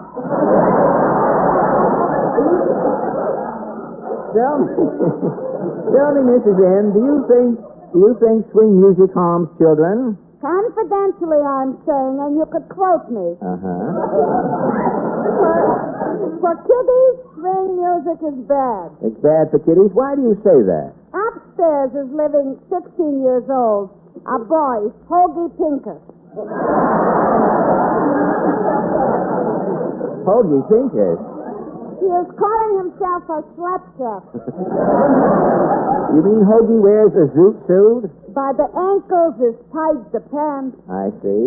The legs is looking like the end of a liverwurst. Yeah? And the head Hoagie is wearing, you should excuse the expression, a pork pie hat.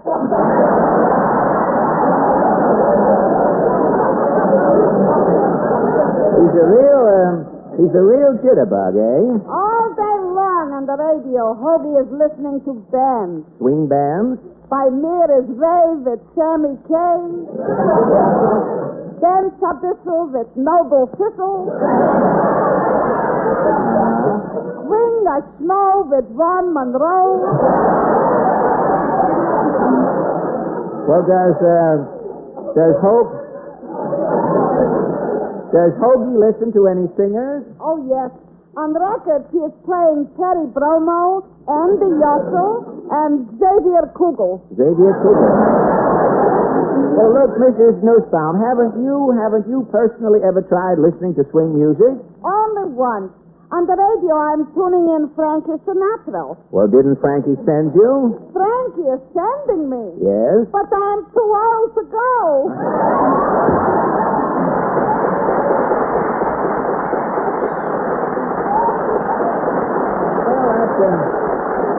That brings us to the little tin shanty at the end of the alley. Well, let's try here. Eeny, meeny, miny, mo, Falstaff's here to save the show. And just in time, Bard Openshaw, you have new poems? Oh, indubitably. Have you heard, perchance, I knew those two girls were in Quakers when they gave me the eye and Wanamaker's?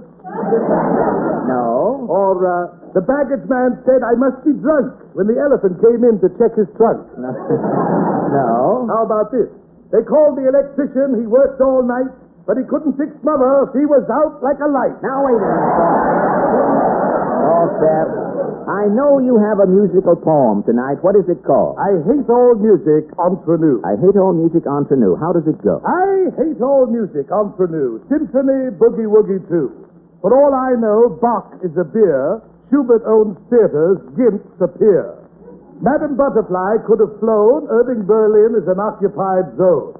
The bells of St. Mary's I've never heard ring. The lost chord to me is a piece of string. Debussy could be a greyhound.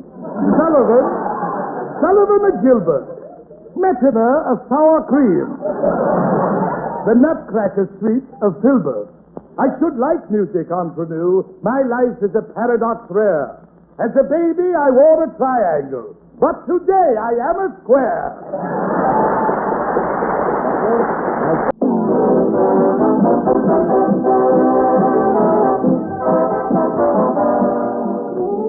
That was a capsule version of June is Bustin' Out All Over, played by Maestro Al Goodman, and 25 Reasons Why Spitalny has an all-girl orchestra. Say, Portland, Yes? would you please get me an aspirin and some glue? Aspirin and glue? I have a splitting headache. Last night I went down to the Bowery. The Bowery? Well, I've been hearing a lot about a nightclub down there on the Bowery, Sammy's Bowery Follies. It's the new society rendezvous. I had more fun last night than a barrel of Lou Lair's friends. What happened? Well, last night after I'd seen Orson Welles' new show, Around the World, I came out with a little time on my hands. I started for the Bowery.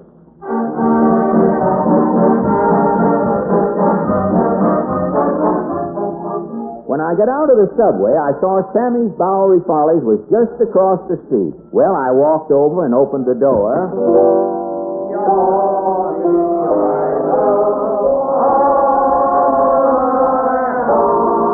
Everybody sing!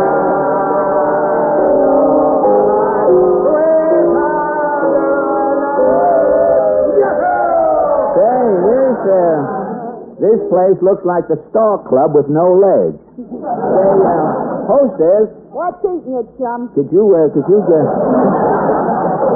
get me a table? Yeah, but wipe your shoes off. We just put down some clean sawdust. Yes, ma'am.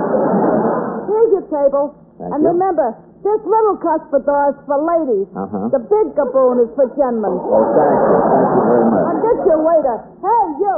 Yes, please. Waiter, I say, waiter, why, this is Dennis Day.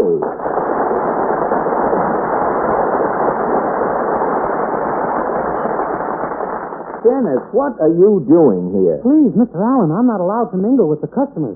But Dennis, Have something to drink, Mr. Allen, please. drink? If you're not under the table by midnight, I'll lose my job. Dennis, how did Take you... a Bowery champagne fizz. A Bowery champagne fizz? It's a glass of stale beer with an Alka-Seltzer in it. No, thanks. How about some food, Mr. Allen? What's on the menu? Pig's knuckles, but don't eat them. Why not? The knuckles are swollen. I think the pig had arthritis.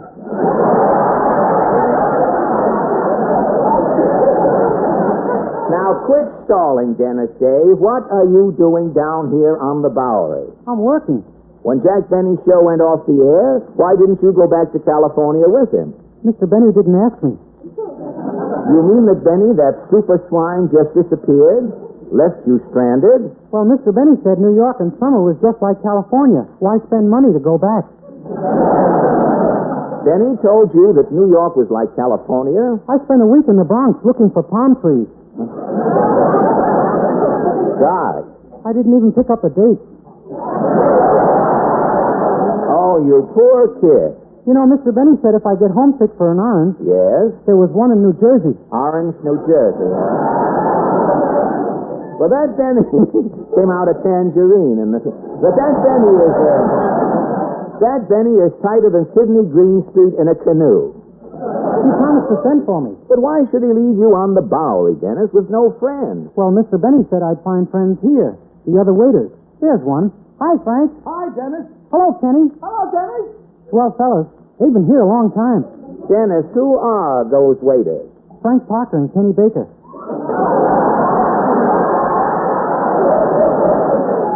Frank Parker and Kenny Baker here on the Bowery? Mr. Benny once promised to send for them, too. They're beginning to lose hope. Well, no wonder. No wonder. Hello, stranger. Schlepperman, too. He's been here since 1936. Yeah, this place is Benny's answer to Siberia. Later, Mr. Allen, you can say hello to Phil Harris. Phil Harris works in this saloon, too? Oh, no, he keeps it going.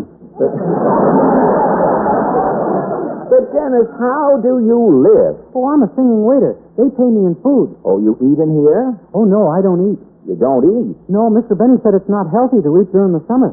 Mr. Benny? Sure, he told me to send the food to California. He'd save it for me till winter. Dennis, how can you be so gullible? Mr. Benny said it's unpatriotic to eat. Unpatriotic? He said if he caught me eating, he'd report me to UNRWA. Well, it's all right to cut down, Dennis, but you just can't stop eating altogether. I know. This morning I weighed myself. Yes? My weight card came out with a black border on it. Dennis, you can't go on this way, living on the Bowery, starving yourself. And now, ladies and gents, the Bowery Fellas. That's my cue, Mr. Allen. I've got to go. Well, Dennis. First, the singing waiter, that golden burst tenor, Dennis Day gives the kid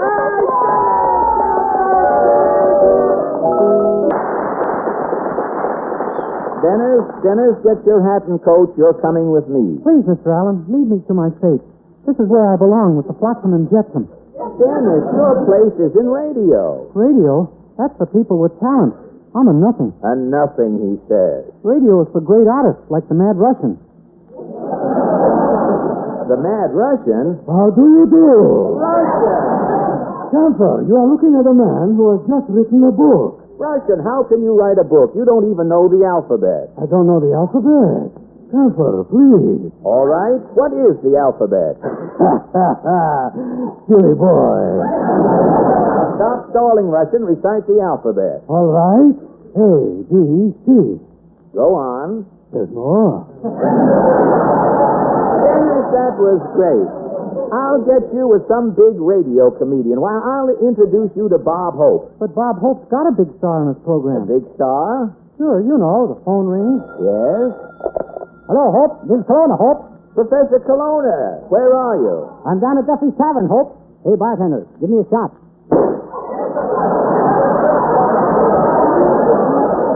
Colonna.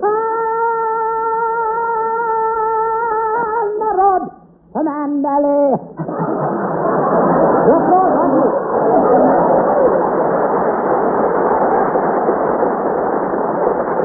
Hold it, Professor. What's the matter? You crazy or something? Dennis, you're terrific. You know, I could use you on my program. But, Mr. Allen, where would I fit in Allen's Alley? Where? Why, I could knock on a door. Howdy, bub. Mr. Moody, you look a bit akimbo tonight. I just got up. You mean you've been in bed all day? Nope, I fell down. I just got up. Well, go on, Bob. Dennis, that was swell. I can make you a star. Well, how can I be a star? I haven't had that vaudeville training that you and Mr. Benny had. Benny killed vaudeville, and he kept doing his act until rigor mortis set in.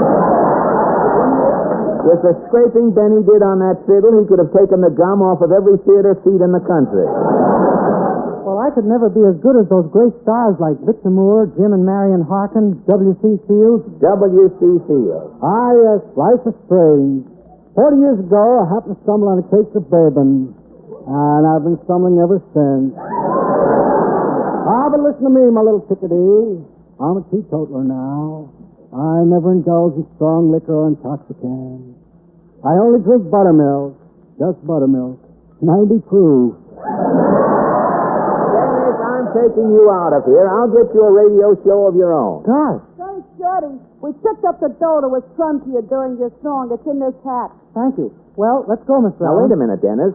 Say, there must be $40 or $50 in this hat. Yeah, let's go, Mr. Allen. Dennis, you mean that you get $40 or $50 thrown at you every time you sing a song? Yeah, let's go, Mr. Allen. Who's going? Hey, time for your next song, Shorty. You mean our next song, miss? Our song? From now on, Dennis, lad, you and I are working together. And you'd better use my hat for the money, miss. It's size 9.5. Announcer. And now, folks, them Bowery singing Favorite Diane Allen.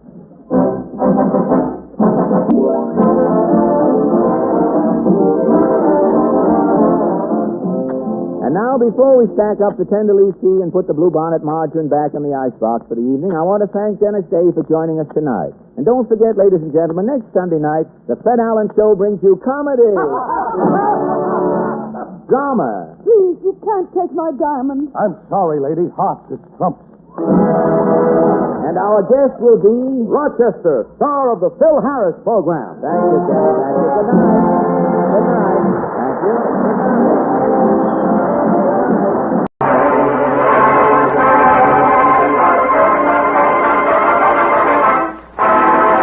Mr. Allen, Mr. Allen. pigeon plucker will be here in a minute, Kitty.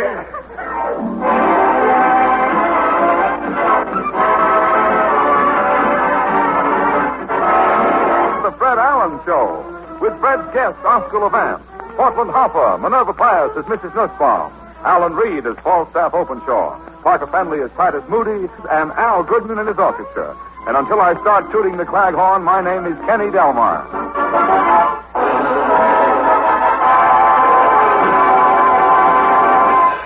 Tonight we bring you a big cheese you can still get for the same price, 30 minutes of your time. And here he is, Fred Allen! Fred, is the new cheese feeling going to affect you? Oh, yes, Kenny. We had to cut down in our house. This week we had to let 2 mice go. One of the mice had been with us a long time. He was a field mouse, but he developed sinus trouble and had to move indoors, so he came with us. He was like one of the family. As he left the house, the little mouse had tears in his eyes, Kenny, and seemingly he understood. Oh. It's a nice thought, don't you think? Pay a tribute to a departed mouse. I mean, to start in our daily hustle and bustle, just to say au revoir to a mouse. I think it is. But why did they raise the price of cheese, Fred? Who knows, Kenny? Cheese is made from milk. Milk comes from the cow. The cow only eats grass. Grass doesn't cost anything. So why the price of cheese should go up, I don't know. Maybe it's the wear and tear on the cow. Well, that could be. The cow is always being victimized, Kenny. You know, even to get a quart of milk, the farmer has to pull something on a cow. If the cow could only talk, it would probably say... Mr. Allen! Well, Portland.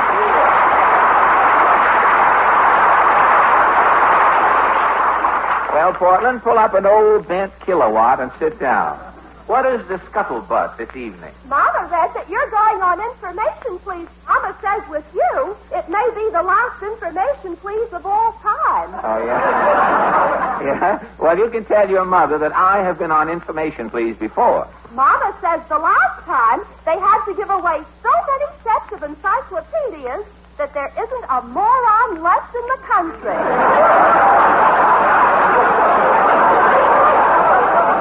Aren't you forgetting yourself? I don't get it. Rejoice in your ignorance, daughter. I may surprise you on information, please. Do you know much knowledge? Do I know knowledge? Well, I know algebra. Say something in algebra. You wouldn't understand it, Portland. I only speak broken algebra. I know astronomy, too. Do you know what astronomy is? Astronomy is the science which treats of the celestial bodies, of their positions, magnitudes, history, and their destiny. Portland. Fool around with me. Tell the fool around with you. Tell the truth. Tell the truth now. You borrowed somebody's mouth to say that sentence. Mr. Einstein doesn't think I'm dumb. You know Albert Einstein? No, Max Einstein. He lives in our house. Oh, Max.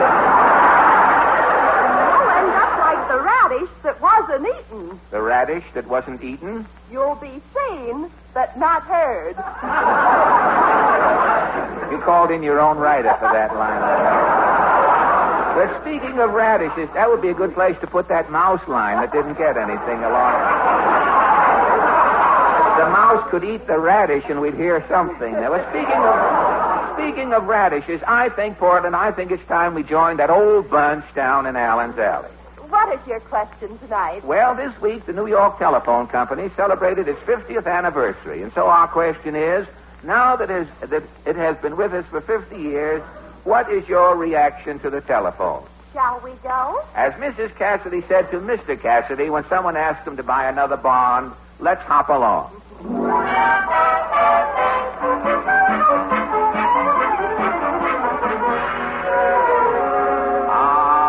What a delightful night in Allen's Alley, Portland. I guess the senator's eating again. I just saw some possum claws come flying out the window. Let's knock.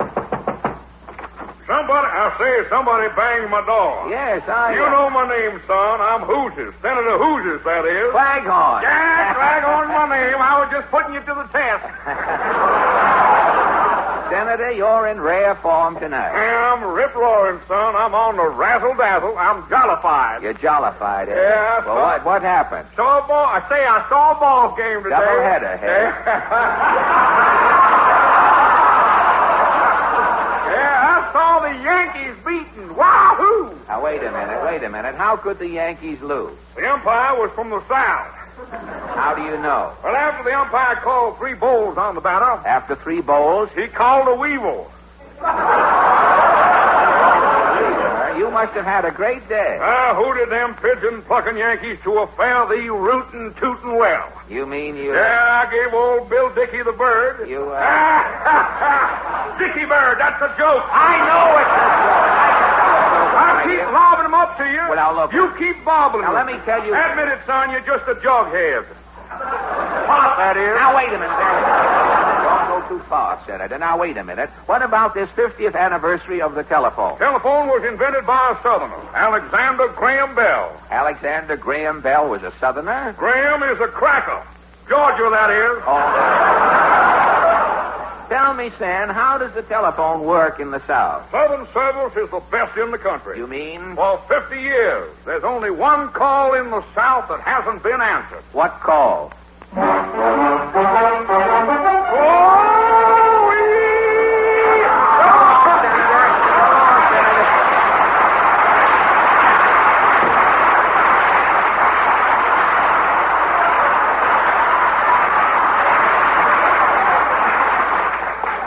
I should have had Nelson Eddy come in for that one note. Well, if Chloe doesn't answer that, she's no longer among the living.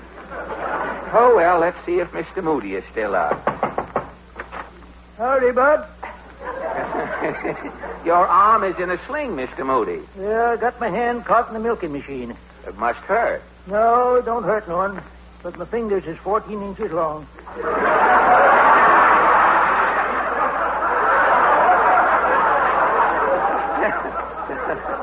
Tell me, Mr. Moody, what is your comment on the telephone? Why, I can't say too much. I got a small mouth. A small mouth? Yep. I can spit through a keyhole without wetting the key. Say, I'd like to see that sometime. I'll arrange it. Good. But what about the telephone? Why, a fella come around about 40 years ago and sold me a telephone on a party line. I see.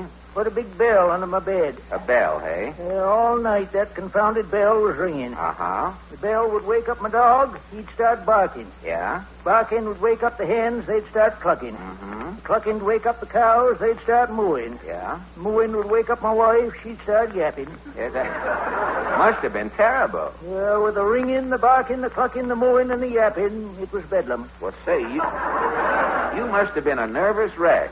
One night I couldn't stand it no more. You took action? I jumped out of my sleeping bag. I pulled that ding-a-linging nuisance out by the roots and flung it out into the night. God.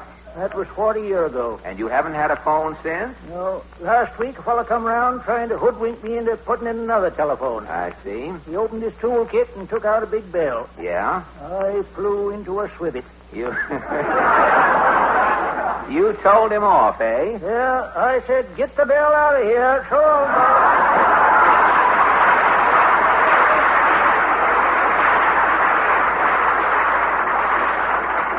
Yeah, when Titus uses strong language, it sure has muscles in it. Well, let's try this next door. No? Ah, Mrs. Nussbaum. You're expecting maybe Edward Everett Horowitz. Tell me, Mrs. Ann, what about this telephone anniversary? Thanks to the telephone, today I am Mrs. Pierre Nussbaum. Really?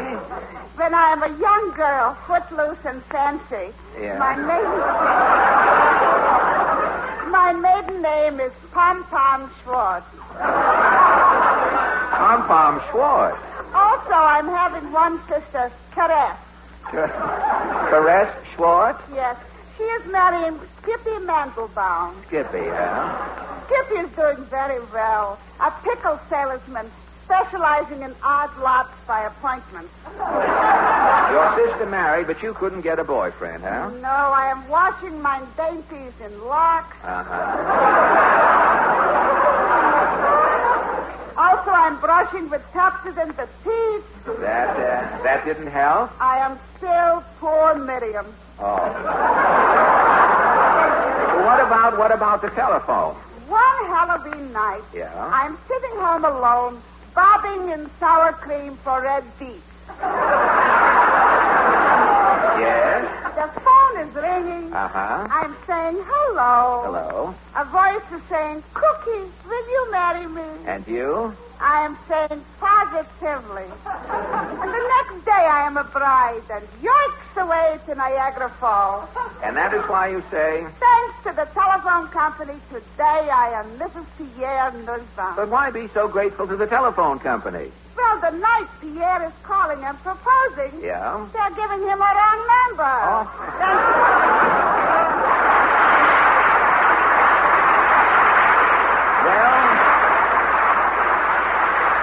That brings us to the milkweed covered cottage at the end of the alley. Let's try here. Tantiviol and Tally-Ho, Falstaff's here, the rhyming schmo.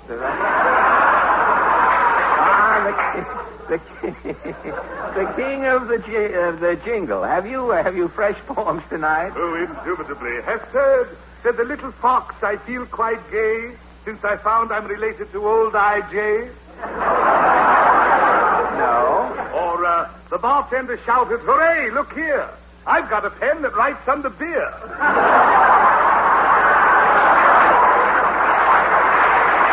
No. How about this? They kept on clinking glasses each time they took a drink, but Mother kept on clinking till she wound up in the clink. Now, wait a minute. That is the straw that upset the camel sacroiliac. Tonight we are discussing the anniversary of the telephone. And you find me prepared. And what is your telephonic tidbit called? The Forgotten Man. How does it go? Sound the trumpet, the chant in tone. It's the anniversary of the telephone. The rabble is cheering Alexander Graham Bell, who invented the phone that has served man so well. Motion picture fans shout in voices screechy. They think the phone was invented by Don Amici. But on this anniversary of the telephone, the man I hail is a mug. He's no statistician or skilled technician. He's the guy who invented the slug. Hey, Portland. Yes? There's some music on the table. Will you get it for me, please? Sure.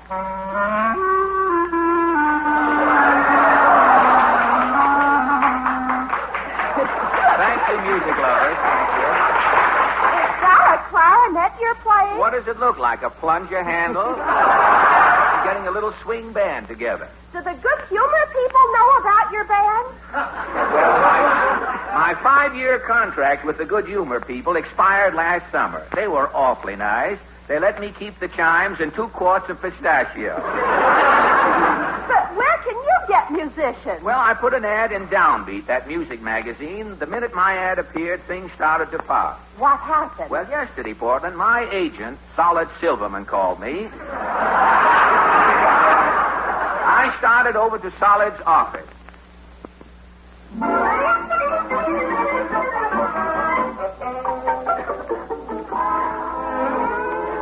Ah, this must be the place. What is this sign on the door? Solid Silverman, musician's agent, Liebert Victor Guy, and Carmen Lombardo all slept here. Well, I guess I might as well go in. Greetings, Kate. Hello, Mr. Silverman. Call me Solid. Can't take 5. Slip me some skin. Skin? Shake hands. Let me press your flesh. Say, Solid, what about my ad for musicians in Downbeat? Jackson, have I got a hep combo lined up for you? No kidding. I got a guy who plays a hot tally-ho horn and a terrific washboard bass. The washboard bass is good, eh? Good. When he plays Old Man River on the washboard, he makes suds. Then my band is all set. Yeah, I got everything but a piano player. I can't have a band without a piano player. Well, don't worry, Alan. Some guy phoned me this morning. I told him to come in for an audition. Hey, that must be the guy now. Come in. Is Mr. Solid Silverman in? Oscar Levant.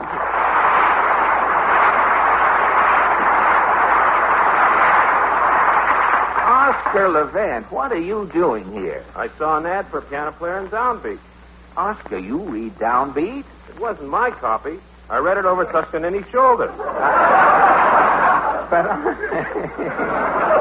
But, Oscar, you wouldn't play in a band. You're one of our great piano soloists. Let's be frank. I'm the greatest. But,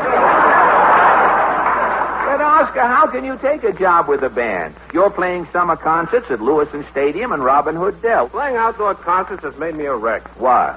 When I play the piano outdoors in those rustic locales, I can only use one hand. One hand? In the other hand, I have to carry a stick to beat the woodpeckers off the piano. Oh, fine. One time I was playing threes. Yeah? The woodpeckers ate the bark off of 3 choruses.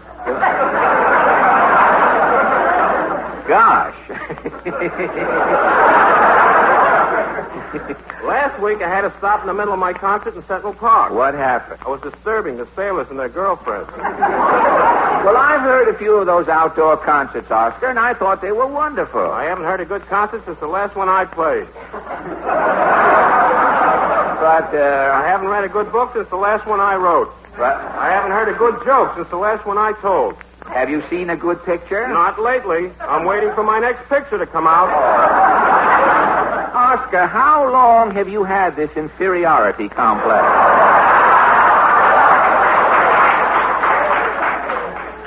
It's awful, isn't it? The way I tear myself down. With a little concentration, I can convince myself I'm a nobody. I don't think it's... Well, tell me, what started this? What started this? The script. My psychiatrist says it's from playing piano solos. Solos? Being alone at the piano, I find myself with myself. It's boring. I'm not good company. I give myself hallucinations. Oh, and this produces a phobia? Yes, I think all people are like me. Gad, Oscar. I know, it's a horrible thought. Oscar, you should get hold of yourself. Why should I get hold of myself? I might get to like it and become a chiropractor. Oscar, you have got to get away from yourself. Why should I get away from myself? I'd rather get away from you. But I mean, you shouldn't. Your agent is. I mean, you should occupy your time. Write some music. I just finished a musical masterpiece. Really? It's a symphony for oboe, accompanied by 10 men blowing police whistles and 2 small boys plucking bundle twine. Sounds good. The Corn Cobblers may record it. I'll know tomorrow. Oh, really? Good luck. Well, while you're waiting for things to pop with the Corn Cobblers, why don't you go into radio? I'd like to. I could have had a job with Hildegard in the Penguin Room. The Penguin Room, and you refused? They wanted me to wear a white dickie and waddle to the piano. Well, the waddle you've got, but where can you get a white dickie today? Look, Fred, I came up here to get a job with your band. What about it? But, Oscar, why? I need a little extra money for my hobby. What hobby? Eating.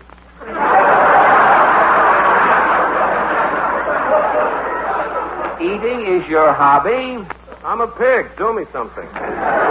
Say, you know, with a pig in my band, I would bring home the bacon. We can make swill music together. Say, this is getting to sound like the Abbott and Costello summer record. I was wondering who was working with Abbott lately. Well,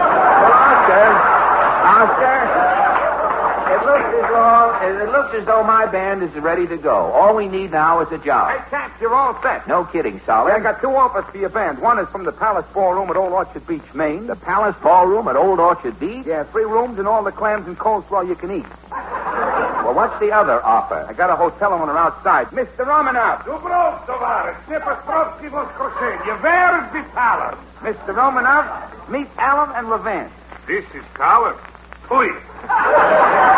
Boy, this is Mr. Romanoff. Sergei Romanoff, owner of Romanoff's Rural Rendezvous. Romanoff's Rendezvous? Where the mountains meet the sky and the boiled potato meets the borscht. Mr. Romanoff. Shut up! I'm giving you location. You are driving to Rappaport's Ravine. Turning left, you are coming to Goldberg's Gully. Straight ahead is Cassidy's Canyon. Overlook it. Continue then to Nichevo Notch. You are looking across Garfinkel's Gap. There is Romanoff's Rural Rendezvous. Well, tell me, do you want a band? I am engaging a small musical aggravation. The member should be versatile and reeking of talent. we're rigging. It may be talent. Who knows? What does the band do, Mr. Romanoff? While the guests are eating breakfast, I am visualizing piano music, something classical. What number did you have in mind? You are playing Offen Prippenchick? Well, my piano player doesn't know Offen Prippenchick, but here's a breakfast piano medley that might go very well as the guests are feeling for seeds in their orange juice. All right, Oscar. Magnificent. I am closing my eyes. It is Shostakovich. Well, what time is breakfast at Romanoff's Rendezvous? Every morning at 6 o'clock, my brother-in-law, a part-time Cossack, he is strumming a balalaika. This is waking up gently the guests. We get up at 6? At 5. You are waking up the brother-in-law. At 5? Shut up! After breakfast, you are washing the dishes, making the beds, boning the sturgeons, and cleaning chicken. For 2 hours in the afternoon, you are going to the beach. We can go in the water? Only if somebody is drowning. You are the lifeguard. Well, Oscar, what do you think? Let's do it. I've never made a right decision in my life. Why start now? Well, Mr. Romanoff, about the music. Music. Music is again at lunch. I am visualizing singing. Possibly a small choir. As the guests are eating, from the kitchen should be coming singing. Your band is making with a small choir? How about a choir with 2 voices singing in different keys? How is this sounding? Let's go, Oscar. How is that, Mr. Romanoff? It is not exactly dynamite. What do you want? Somebody to bone sturgeons, clean chickens, make beds, and sing like Lily Kostelanich? I am not insisting on versatility, only perfection. How about it, Oscar? Let's take the job, Fred. Just one summer I want to spend playing indoors. Well, okay, Mr. Romanoff, when do we start? Don't rush me. Who is hiring you? But, The dinner at Romanoff's Rendezvous is dancing. I am visualizing a peppy band. Okay, Mr. Romanoff, get a load of Allen and Levant's Dixieland Band with Hot Lip Allen at the clarinet and Sugar Child Levant at the mighty Steinway. Let's go, boys.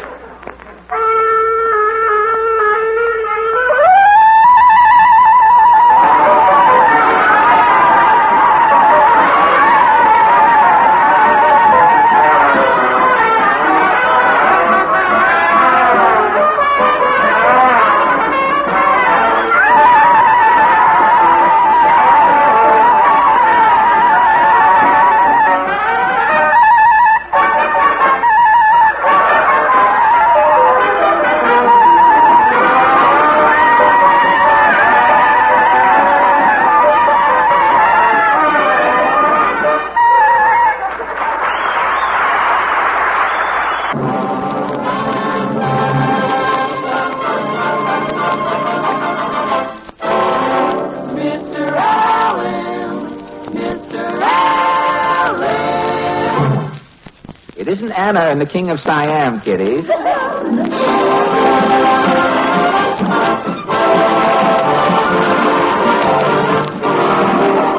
Fred Allen Show, with Fred's guest, Charlie Clifton Finnegan Cantor, star of Duffy's Tavern. Portland Hopper, Minerva Pius as Mrs. Nussbaum. Alan Reed as Falstaff Openshaw. Parker Fenley as Titus Moody, and Al Goodman and his orchestra. And incognito, I am Senator Claghorn, but my right name is Kenny Delmar.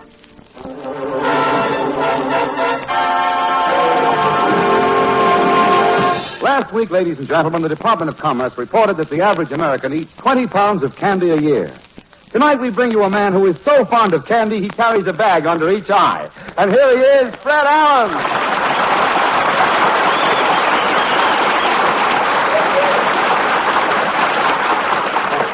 Thank you, and good evening, ladies and gentlemen. And Kenny, I'm glad you brought up those candy statistics. Do you like candy, Fred? Yes, I do, Kenny, but I have to be so very careful. I put on weight so easily. If I hear somebody sing Sweet Sue, I gain 2 or 3 pounds. Just with an encore, I'm apt to come out with a double chin. I never... Well, you look fat tonight. You mean from the collar up, or... Well, I know I look fat this evening, Kenny. On the way to the studio, I passed Fanny Farmer. You know, my whole family was fat. Of course, she's in the candy business. What does she need with labs? I mean, my whole family was crazy about candy, Kenny. My uncle had to go through life with a sweet tooth. He had to? He was compelled to, Kenny. As a young man, my uncle dropped his elk's tooth in molasses. He never could get all of the molasses off. So he had to go through life with a sweet tooth. I think saying it together, it made it half as funny, don't you? But what I am today, the good old Loyal Orchestra holds up last show. I like it when the man looks out of the bass and laughs. That's enough. What I am today, Kenny, I owe to candy. You know, my father, Dad, was a mechanic in a candy... My father was a mechanic in a candy factory. A mechanic? Yes, he used to tighten the nuts on Hershey bars. And that's why today I call myself... Mr. Allen! That's right.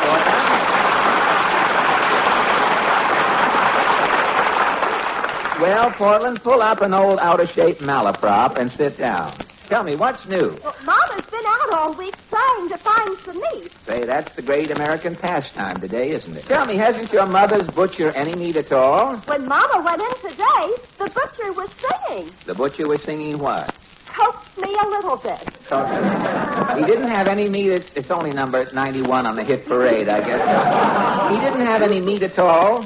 All Mama got was a leg of mutton. Mutton? Nothing. Oh, not mutton. Well, I guess that's enough meat for one radio script, Portman. Tell me, what else is exciting? Next fall, France wants to exchange radio programs with America. Sending American programs to France? Imagine how some of our programs would sound in French. You mean like we the people? We.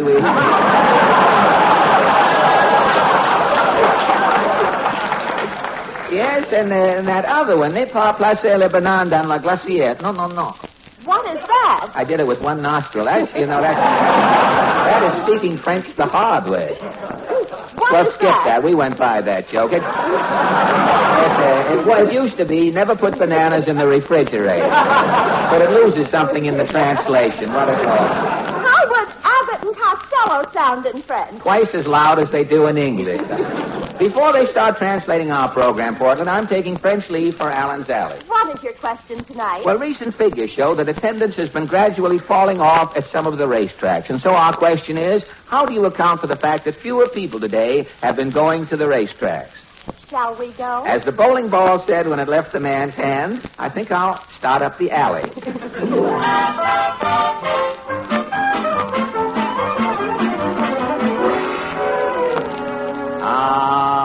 It's so restful always here in Allen's Alley, Portland. Say, the senator must be leaving town. Look, his seersucker bindle is out on the front steps, and his traveling julep jug with the spare mint strapped to the side. Let's knock.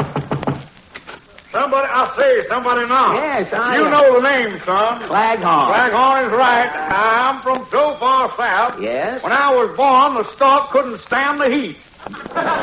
No? A flamingo brought me. Well, hadn't you better get back in the house, Senator? I think there's a north wind blowing. There ain't no such thing as a wind from the north, son. No? It's just a little old south wind on its way back home.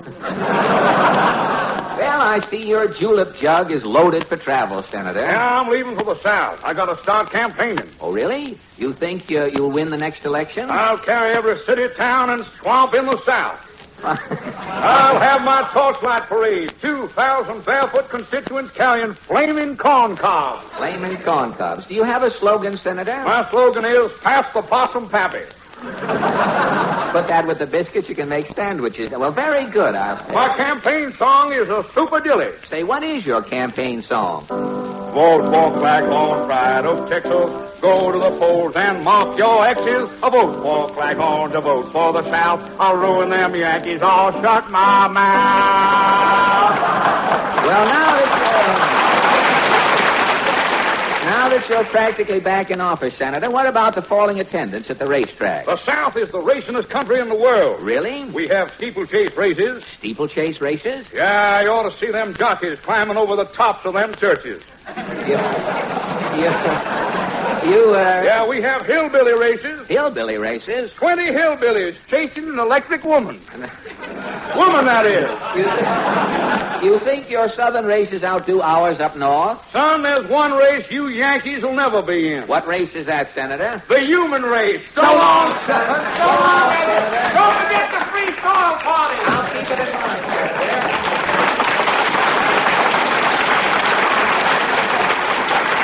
Well, I think when the human race went to the post, the senator was scratched. Oh, well, let's see what Titus Moody is up to. Howdy, Bob. Mr. Moody, you look shorter tonight. I know. I got too far into my stockings. Oh, you...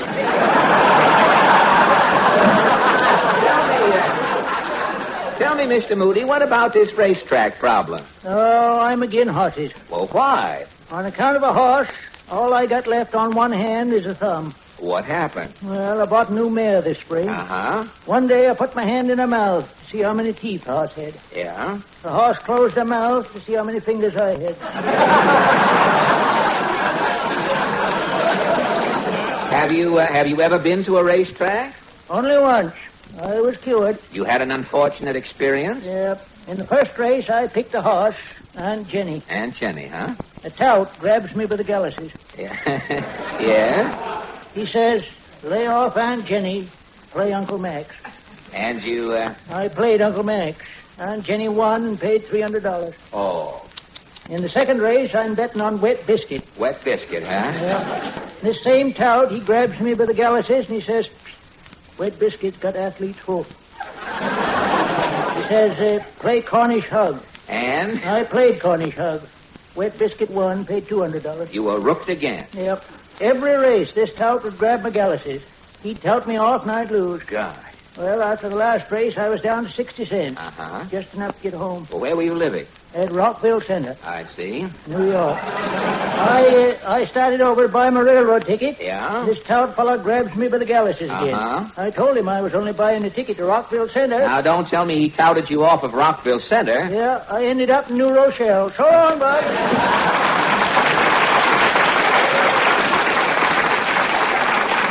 Well, Mr. Moody finally got home with baggy galluses, I take it. Let's try this next door. No? Ah, nothing new, Mrs. Nussbaum. You are expecting maybe Pincus Moody? He just left. But tell me, Mrs. Ann, how do you feel about this horse problem? Horses should dropping dead. But, Jockeys should dropping dead. But, The Daily Double also should dropping dead. Twice. What has turned you so against horses? Last year, I'm hearing on the radio Phil Spitzelman. With his all-girl orchestra? Evelyn with the magic violin. Yeah. Hilda with the hep harp. Yeah. Zelda with the zoftig zither. I see.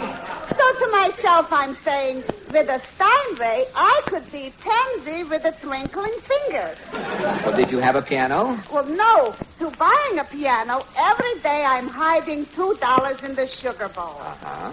While I am for the piano saving, Yeah. Pierre is going to the racetrack. Playing the horses? Every day at Epstein Downs. At Higher Levy. At Sammy Anita. And at Pimlico. Pimlico. Pierre is betting the Daily Double. Well, where did Pierre get all of this money to bet? Every day from the sugar bowl, he is sneaking mine $2 and losing. Your money was all gone? He's even hawking the sugar bowl. And now you're back in the kitchen working. Today, instead of Pansy with the twinkling finger, Yes? I am Pansy with the dishpan hand. Thank you.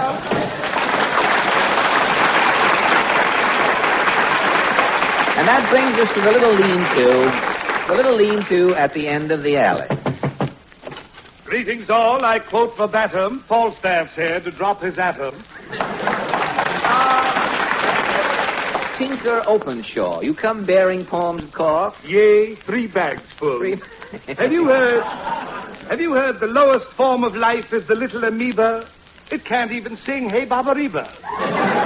No. Or she knew he was a jockey when he started horsing around?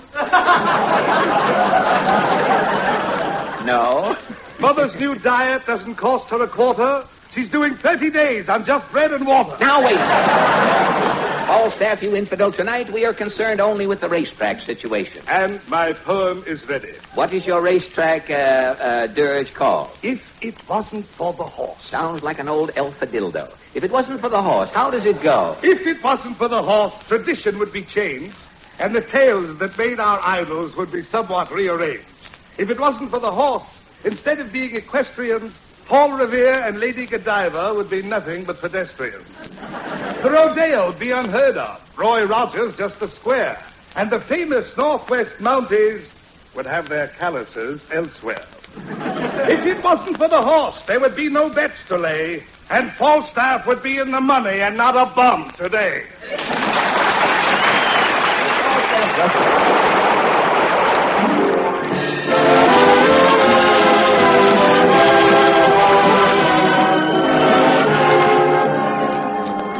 That was They from They Say It's Wonderful. Not quite played by Maestro Al Goodman. Mr. Allen. Yes, I thought you weren't coming, son. I saw your head peeping over the hill as you were on your way up to the microphone. I said, will he get here? I thought we might have to make a soap opera out of it. Will he get here or will he not get here? Well, I just wanted to tell you that we're ready to audition your new program. Oh, the new program. Yeah. Well, let's go. Stand by, cast. Quiet. We're on the air. Beef Rinse, the sensational new two-way soup that can be served hot as a soup or cold as a mouthwash. Presents Love, Honor, and Obey. And here he is, Dan Cupid's helper, the man who makes wedding dreams for lucky couples come true. Fred, oh, promise me, Allen. Thank you, folks. Thank you. Well, here we are again, folks. The studio is banked with flowers, thanks to Max the Florist, located at 10th Avenue at 12th Street in the parking lot. As you know, folks, every day a couple is joined in wedlock here at our microphone. And I'm sure the story of our couple today is going to thrill you. But here they come to tell us all about it themselves. Well, here they are, folks. Here they are. Oh, I wish you were all here to see this handsome couple. First, the groom. What is your name, sir? My name? Yes. My name is Finnegan, Clifton Finnegan. Clifton?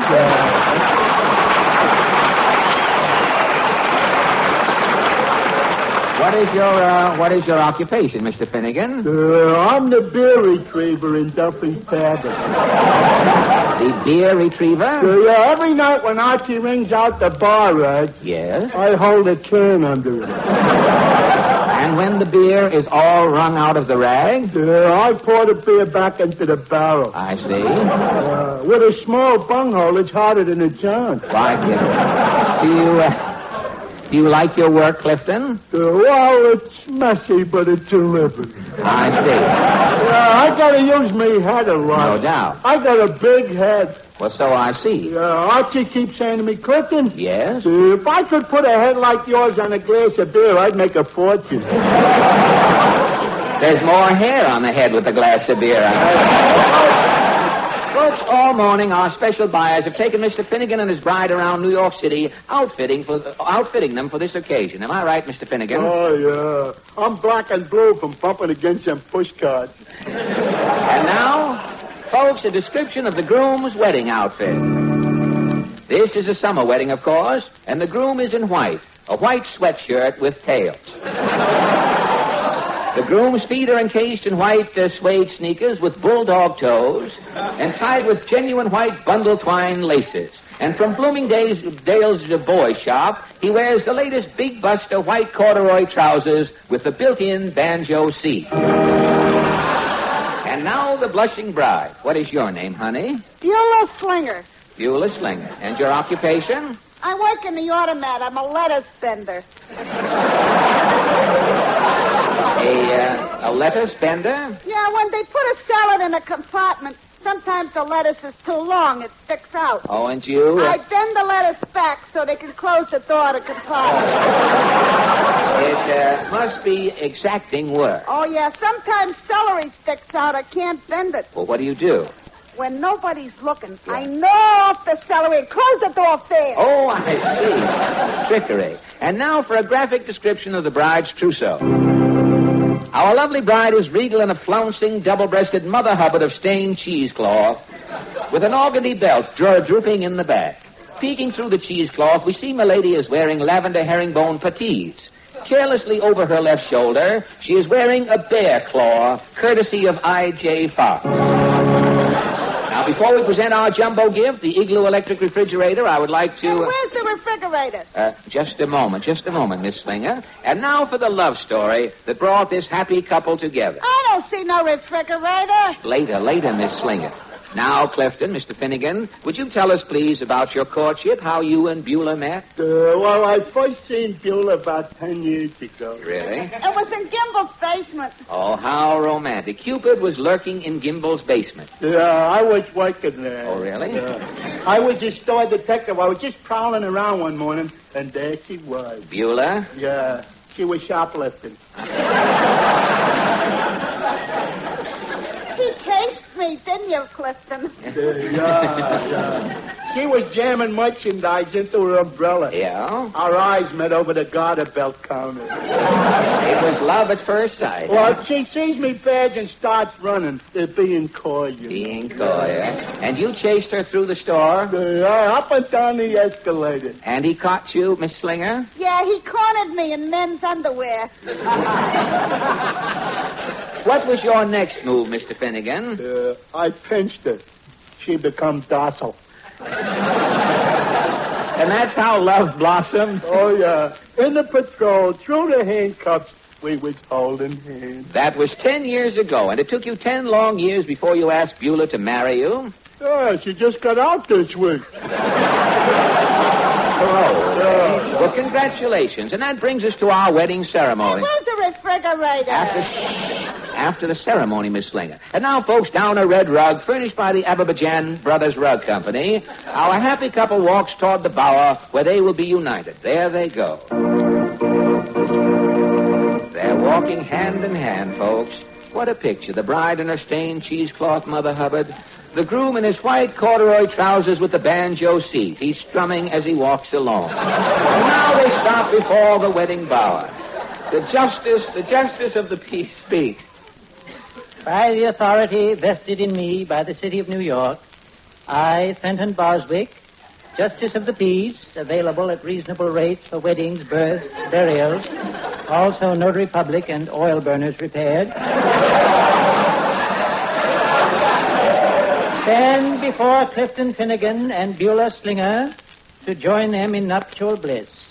Clifton Finnegan, do you, Clifton Finnegan, take Beulah Slinger to be your wife? Yeah. I'll accept that answer. Do you, Beulah Slinger, take Clifton Finnegan to be your husband? Max! Here's the ring, Justice. Never mind the ring. Where's the refrigerator? You get it right after the ceremony. And now the ring? Right here, Justice. A genuine 1.5 carat simulated Mexican gold ring. Guaranteed for 30 days. Will the groom slip the ring on the bride's finger? Which finger? She's got 7 fingers on it. Put it on her thumb. Oh, a thumb, Mr. Okay. I now pronounce you man and wife. They're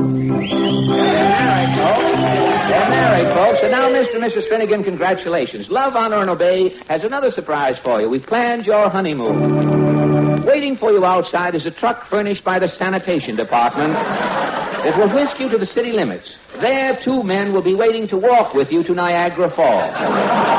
When you return, you will appear as king and queen at the Fulton Fish Market Flounder Festival. And that night, you will sleep in the honeymoon window at Macy's. Breakfast the following morning at the Mills Hotel. Where do we get the refrigerator? Right now. Wheel it in, men. There you are, Mr. and Mrs. Finnegan. A genuine white casual porcelain Igloo electric refrigerator. And it is all yours. Boy, what a beaut. Hey, Clifton? Yeah, I gotta tell Lulu about this. Where's the phone? Wait a minute. Who is Lulu? My wife. Your wife? Yeah. Miss Slinger, this is bigamy. We've married you to a married man. So what? Charlie told me it's okay. Who's Charlie? He's my husband. You mean your husband told you to come on this program and marry another man? Yeah, how else could we get a refrigerator today? Yes, Clifton. Which way is Mr. Anthony?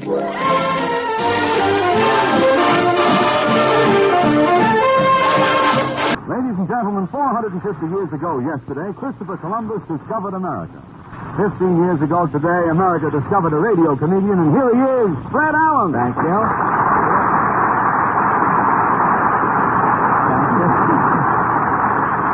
Thank you, and good evening, ladies and gentlemen. And Kenny, Columbus was certainly lucky that he arrived in America when he did. How do you mean, Fred? Are you sincere in that interrogation? You really want to know? Yes. Well,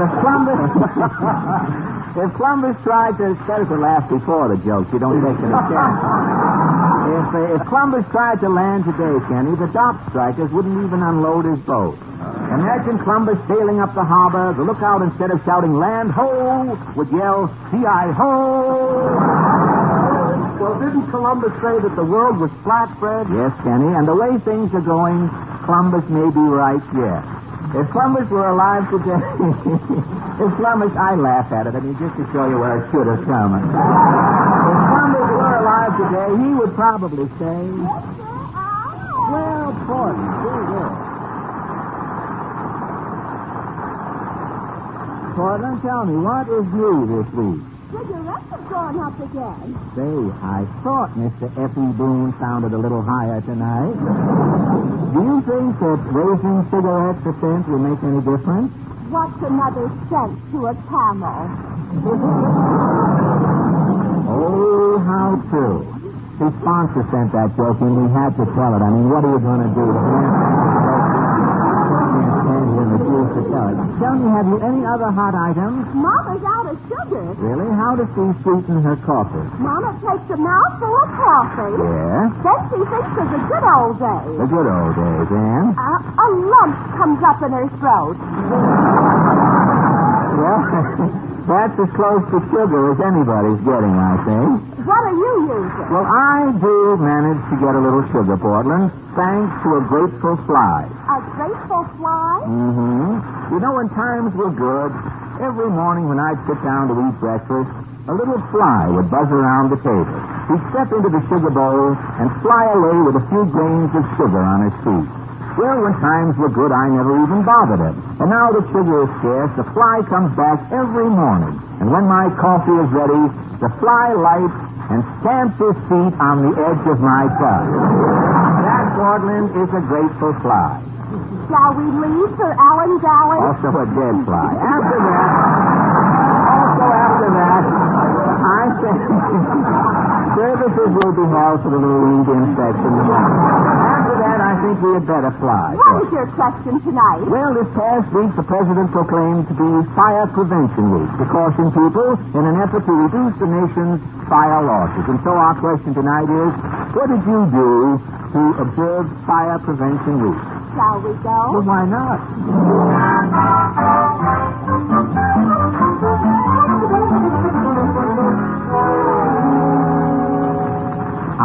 It's great to be back in Allen's Alley, Portland. This first house has a shamrock doormat and, look, green doorknobs. Let's see if Ajax Cassidy is in. Mr. Cassidy, how are you? Terrible. What's wrong? I'm not wrong, but this water. Well, tell me, what's your trouble? Well, now, I tell you, I keep seeing spots before me eyes. Well, that's nothing. Lots of people see spots. Yes, but my spots fell out rest in peace. Well, tell me, Mr. Cassidy, how do you feel about fire prevention? Well, now, as an old fireman, I'm against it. Against it, huh? Fire prevention throws firemen out of work. Well, tell me, what is the biggest fire you've ever been to? Oh, that was the night the Shaughnessy rubber factory burned down. The rubber factory? Oh, yes. For 3 days I was vulcanized to the ruins. What? Would you believe it? After they tried me loose, I had to get them back in the union for free credit. Tell me, have you been to any big fires lately? Well, it's not so hot around here. Well, I'll tell you, it's a funny thing. A week Mrs. Occamtuesy in the line of duty, I was called to a fire. Oh, it was a tremendous conflagration. Well, what happened? Well, I was asleep in my bunk. Yes? The alarm came in. Well, where was the fire? It was Grogan's meat market. Oh, mice was offered. Thousands of pounds of meat was roasting and cooking. When I came out of the firehouse to the meat market. With your hook and ladder? With me knife and fork.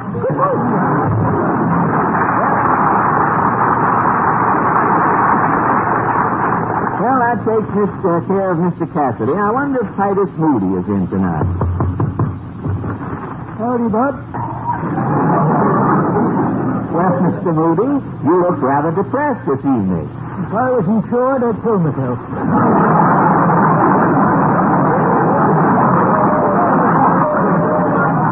What's wrong? You remember that big windstorm last week? Yes. It blew 200 eggs back into my hands.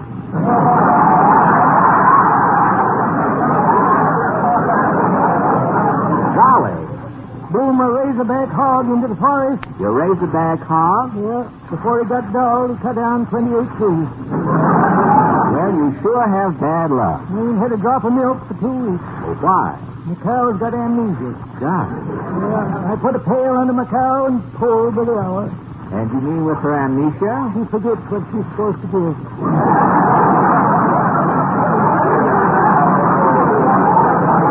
Well, tell me, Mr. Moody, what is your reaction to fire prevention? Why, we used to have a fire engine in the village. Yeah, what happened? The night Stebbins' silo caught fire. Yeah? It was pitch dark. Uh-huh. We couldn't see what we was doing, so we pulled the engine close to the flames. Yeah? Fire engine caught fire. All we saved was the whistletree. Well, how do you put out fires now? Why, when the alarm comes in, Yes? 10 of us old men run to the fire with a ladder. Good. We climb up onto the roof of the burning building. But how do you put out the fire? We drew. So long, Bert.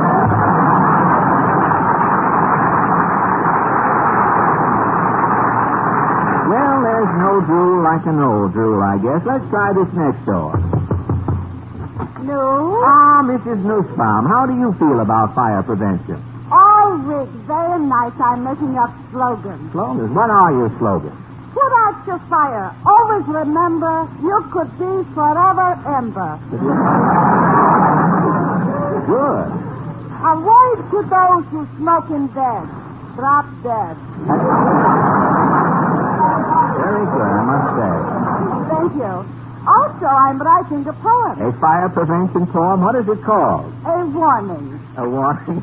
How does it go? Little Meyer played with fire. Did he know what he was doing? In a closet he threw matches. Came a blaze with trouble brewing. Alarms are sounding, engines coming, firemen with squeaking hose. The fire out, someone is asking, where is Meyer? No one knows. On the floor is seen a clinker, all remaining from the fire. The clinker has a little cap on. By this we knew the clinker's Meyer. So from my story, take a warning. Face the facts. Don't be a shrinker. Have a care. Don't play with fire. Like Meyer, you could end that clinker, didn't you?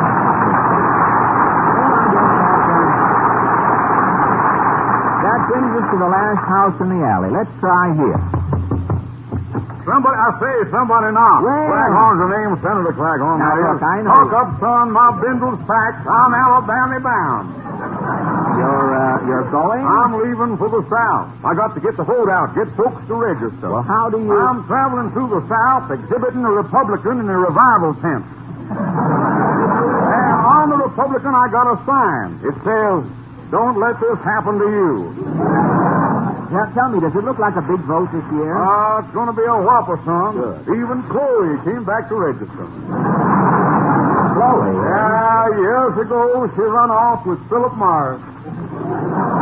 folks has been calling Chloe and Philip Morris ever since. Well, Senator, tell me, what is the South doing about Fire Prevention Week? The Gulf Stream is standing by, son. The Gulf Stream, good. I remember the biggest fire the South ever had. Really? 200 miles of swampland blazing. God. To save the old mill at Natchez, we threw 600 pounds of cornmeal into the Mississippi. Yes? The swamp fires had that river water boiling. Yes. When the water cooled off, yes, land there in the Mississippi was a stick of corn pone 12 miles long. Go on, Senator. Go on.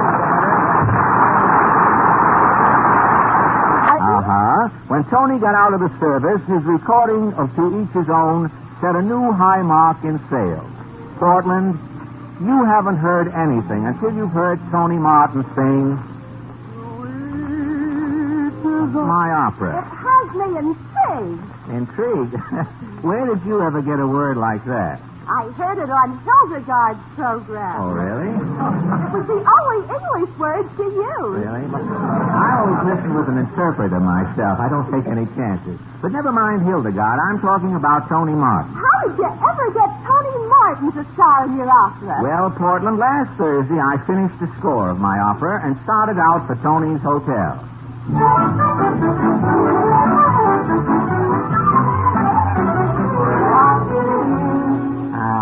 Let me see, room 64, 65, 65 and a half. This is Tony Martin's room, I guess. Yes? Is Mr. Martin in? I'm Tony Martin. Oh, really?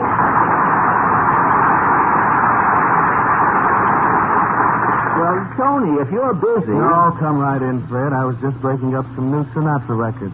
Fred? Oh.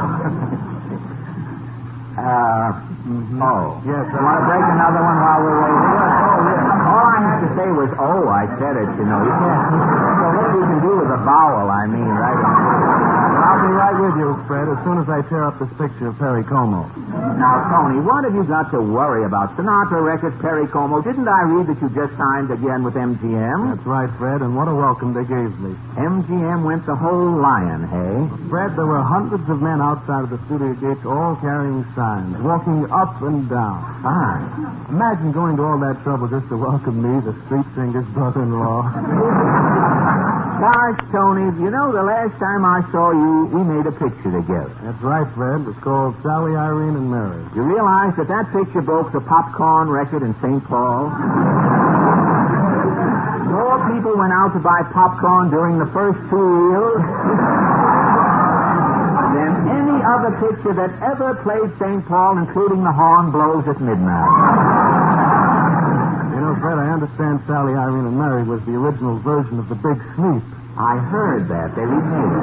But since those days, you have come a long way, Tony. And you've come a long way, too, Freddie. Oh, I'm nothing, Tony, in radio. Just a half-hour filler to keep Charlie McCarthy from sneaking on the Manhattan merry-go-round. But that's why I'm here tonight, Tony. You have got to help me. If it's money, it won't take a minute for me to get my shoe off. No, it isn't. Don't start unbuttoning them, Tony. It isn't money. I've written an opera based on Gilbert and Sullivan's Mikado. Well, I've heard of the hot Mikado and the spring Mikado. Well, my opera is the radio Mikado. You'll be a sensation in it. Do I sing the leading role? And how you sing the leading role. Now, the opera opens in the office of a big advertising agency, Button, Burton, Bitten, and Bowles. The office at the opening is in an uproar. The president of the company, Bowser Button, has summoned his staff to the conference room. And as the curtain rises, the entire staff breaks into song. If you want to know who we are, we're the brains of radio. We built every radio star. We're all yes men, we never say no. We form your listening habits. We're like the fellows and our abbots. Confidentially, we're no babbits. Yo-ho, yo-ho, we're the brains of radio.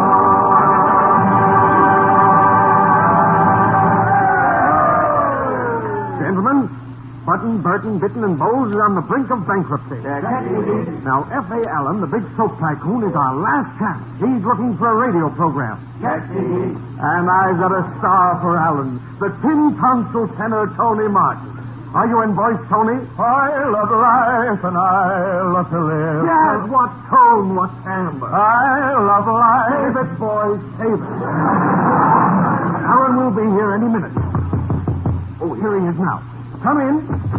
Ah, Mr. Allen. Gentlemen, this is Mr. F.A. Allen, the soap tycoon.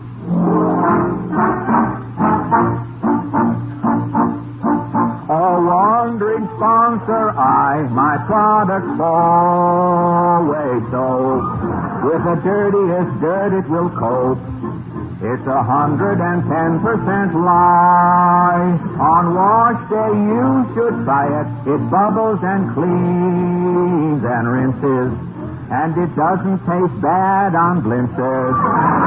Housewives cannot deny it. It does everything, but nobody will buy it.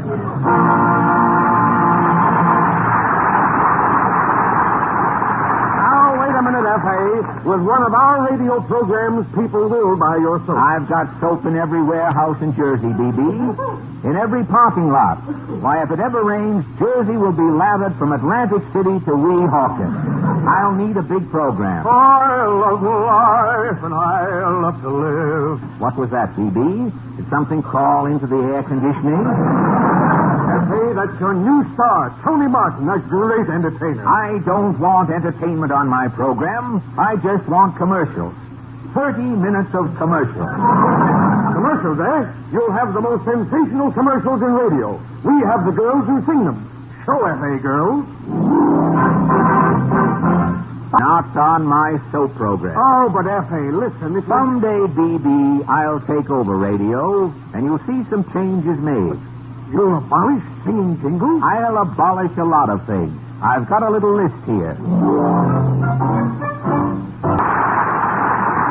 Well, gentlemen, it's obvious that you have no radio program for me here. I love life and I... Just a minute. Stop that audition, Martin. Oh, please, Mr. Allen, give me a chance. I have talent, sir. You have talent? I've been on the radio for 17 years. 17 years? I've never heard you. Nobody ever hears me. I'm always on summer replacement programs. Mine is a sad, sad story. Tony Martin's son, lad, you're hired. I'll build the biggest musical program ever heard in radio. We'll have 300 violins playing in Vienna, 200 trombones playing in Sweden, 900 oboes in New Zealand, 1,000 French horns in Marseille. All of this music will be piped into Radio City, where 600 bonded technicians will blend all of the sections into one massive world symphony. And who will conduct, Toscanini? Toscanini will turn the music, son. From the top of the Empire State Building, waving a neon baton 16 feet long, will be Guy Lombardo. Oh, that's sensational. Wait a minute, Martin. I've just thought. It's all off. The music is out. But why? We've forgotten something.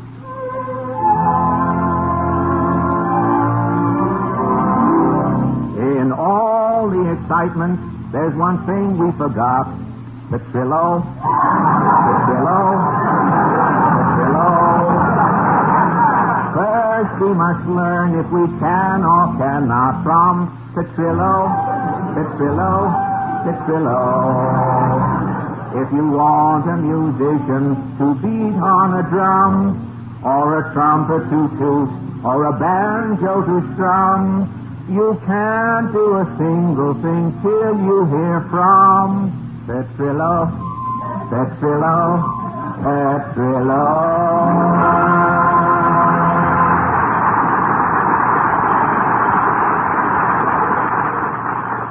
Well, men, it's all off. I'm sorry, Tony Martin. Even though you are the street singer's brother-in-law, I have no program. Goodbye, B.B. Wait, F.A., not like this. No. In times of crisis, we advertising executives always show our vision. You do? Right, gentlemen? Right, B.B. Gentlemen, what do we do when we need a program?